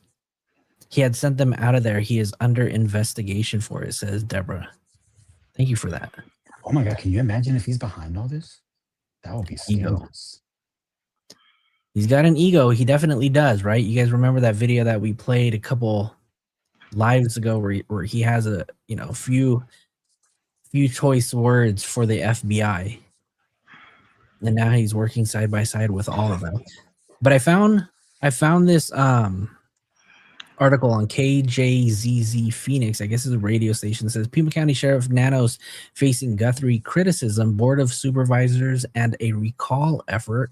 Says it has now been weeks without any meaningful public updates on the disappearance of Nancy Guthrie, the mother of Arizona journalist and Today Show anchor Savannah Guthrie. Nancy Guthrie has been missing for 53 days. The lack of progress on the investigation has forced Pima County Sheriff Chris Nanos into a white hot spot. His team of investigation has faced withering criticism from local outlets all the way to national tabloids like the New York Post, which recently published photos of Nanos leaving the gym, seeming to suggest he was spending valuable time away from the case. The coverage reflects a growing conversation about whether Nanos is up to the task, not just finding Nancy Guthrie, but of serving as a sheriff in general. Tucson Agenda reporter Joe Ferguson has been covering the scrutiny of Sheriff Nanos, and he joined the show. God, this is I don't fault him. I don't fault him for that. I mean, at the end of the day, life does go on. He does need to carry on with his life, and he has detectives that handle the case. He's not there doing the investigation himself. He's there to oversee everybody else. So I don't find an issue with that. Heather says it's not true. Hold on, I missed it. Is it the whole downsizing of the department, Heather? Is that what you're referring to as not being true? I was under the impression that he downsized when there was not much progress going on, the amount of detectives working the case began to lessen because other things do continue. Yeah, I think they went from normal. 400 detectives all the way down to only like a handful. Let me see. He's a detective, so he spoke into mine. He said 20 plus years in kidnapping. Now, Nanos hasn't been. Another thing that I'm torn with is they say that there's not much progress going on, but if you're looking at it to be fair, if there's not much evidence, what do you want the police to do? I mean, the police are only successful because of the evidence they're able to gather. And if this person was able to evade being seen he did a good job doing this. I mean, law enforcement can't, go finding stuff that's just not there. So I'm not defending him, but No. What else could he do? I mean, what else could they do? Heather clarified for us. She said the department was downsized. That wasn't because he wanted to downsize. It was budget. There you go. I do remember hearing yesterday that it was due to budgeting. I mean, I don't know. Pima County doesn't seem like a really huge county, but I mean, with the lack of, not a lack, but with the low rate of, I don't know how low the crime rates are, but they're definitely not as high as like Los Angeles. So, I mean, I can understand budget cuts, right? I mean, that's what's going to do it. And the first people you're going to cut are the ones who have the most experience because you pay them the most money, right? But I mean, it doesn't help the department though if you don't have strong detectives. Not saying that the ones with 3 to 4 years of experience are not strong, but also, what makes a good detective is the experience they have on the job. And maybe there's not that much of these type of cases around. I mean, that's not very common in most areas. I don't think. No, there isn't. And I remember way back when this happened, somebody on Brian Enton was saying like in Pima County they get something like this maybe like, I don't know, maybe 4 to 5 times out of the year when the FBI deals with this stuff on a daily basis. Heather said the investigation has been done hand in hand with the FBI and homicide detectives since day 2. Everything is coordinated, and he's not doing it by himself. And I believe you, Heather, when you say that. Yeah, you should come up, Heather. Come on up, Heather. You want to Come join? on, everybody. Heather. You know what I also found strange is like at the beginning of this, a lot of people were commenting about the fact that they were asking for money via Bitcoin, and I don't think people understand how prevalent that is. Like it happens a lot. We just don't hear from it. There's a lot of big companies, financial institutions that are held for ransom using Bitcoin, and the FBI advises them not to pay. But because they value the client's information, they pay it. Banks do this a lot. And even other companies that have, a valuable client information, they're hacked more often than you think. We just don't hear about it. And the way that they're held for ransom with that information is through Bitcoin. That's why they can track it. Oh, I can guarantee you that it happens, right? Because there's a hospital out here in Los Angeles called Hollywood Presbyterian, and their system got hacked and it was held for ransom. And obviously the feds were involved, and basically they held up the hospital for they held them up for ransom, and they held them up for ransom for only $17,000 in Bitcoin. And guess what? Guess who won? The ransomers. The people who held ransom, right? They got paid out, and they received $17,000 because it was more important to gain control of all the medical records and everything that they held than to have all of that leak. Because if they wouldn't have paid that $17,000, I guarantee you that hospital wouldn't have been around today. And that hospital is still up and running now. I have a good friend who's and I assure you, the ransomers were never caught. That's because those who know what they're doing know that it's practically impossible to trace back Bitcoin. Keep in mind, this was 10 years ago, back in 2016 too. So whatever technology that we have now, we definitely didn't have back then. But just like technology, advances, so do hackers in the way that they're able to hide themselves. Mm-hmm. All right, Heather, we won't force you to come up now, but one day we're going to have you and Chloe on the show. And Chloe, don't think I forgot. We're going to have the Chloe and Flo show. Oh, do you know how, have you guys ever received a letter in the mail, that for you to join a class action lawsuit because your information was compromised with some company at some point in time? Do you guys ever receive those in the mail? All the time, yeah. That is what happens. They are hacked and they are held for ransom, and that's how the information becomes compromised.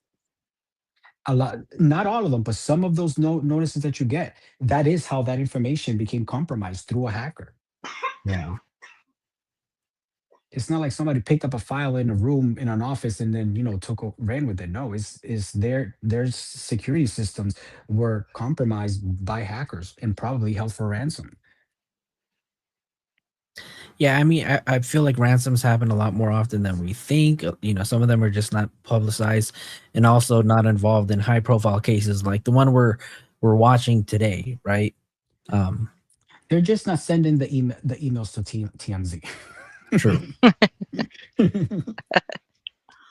All right, you guys. Well, it's almost 11 o'clock here. We've been on for almost 3 hours. Is there any last things that you guys would like to share before we end up calling it a night? No, this has been fun. Thank you for having me. Oh, yeah. Thank you. I finally figured out how to do it. So. And the boss bitch, you need to get some rest. Somebody needs to take your phone away. Somebody needs to take your phone away because you've been gifting memberships and super chats all night. Because I love your channel, though. I appreciate memberships for your support. Yes, it was raining memberships. We're going to give you a and I was making sure that you got 10 goals so that you can make merch or somebody else can, and we can start buying it. Shout out to the boss bitch for being one of our biggest supporters here on the channel. So Abraham, thank you so much. I appreciate you for joining the show. Boss bitch, thank you so much for joining the panel. I'm gonna go ahead Thank and you for having me on. of course. The boss bitch, make sure you get some rest, go to sleep, make sure that you recover 100% because what you went through today is definitely a terrifying thing. So you got to make sure that you recover.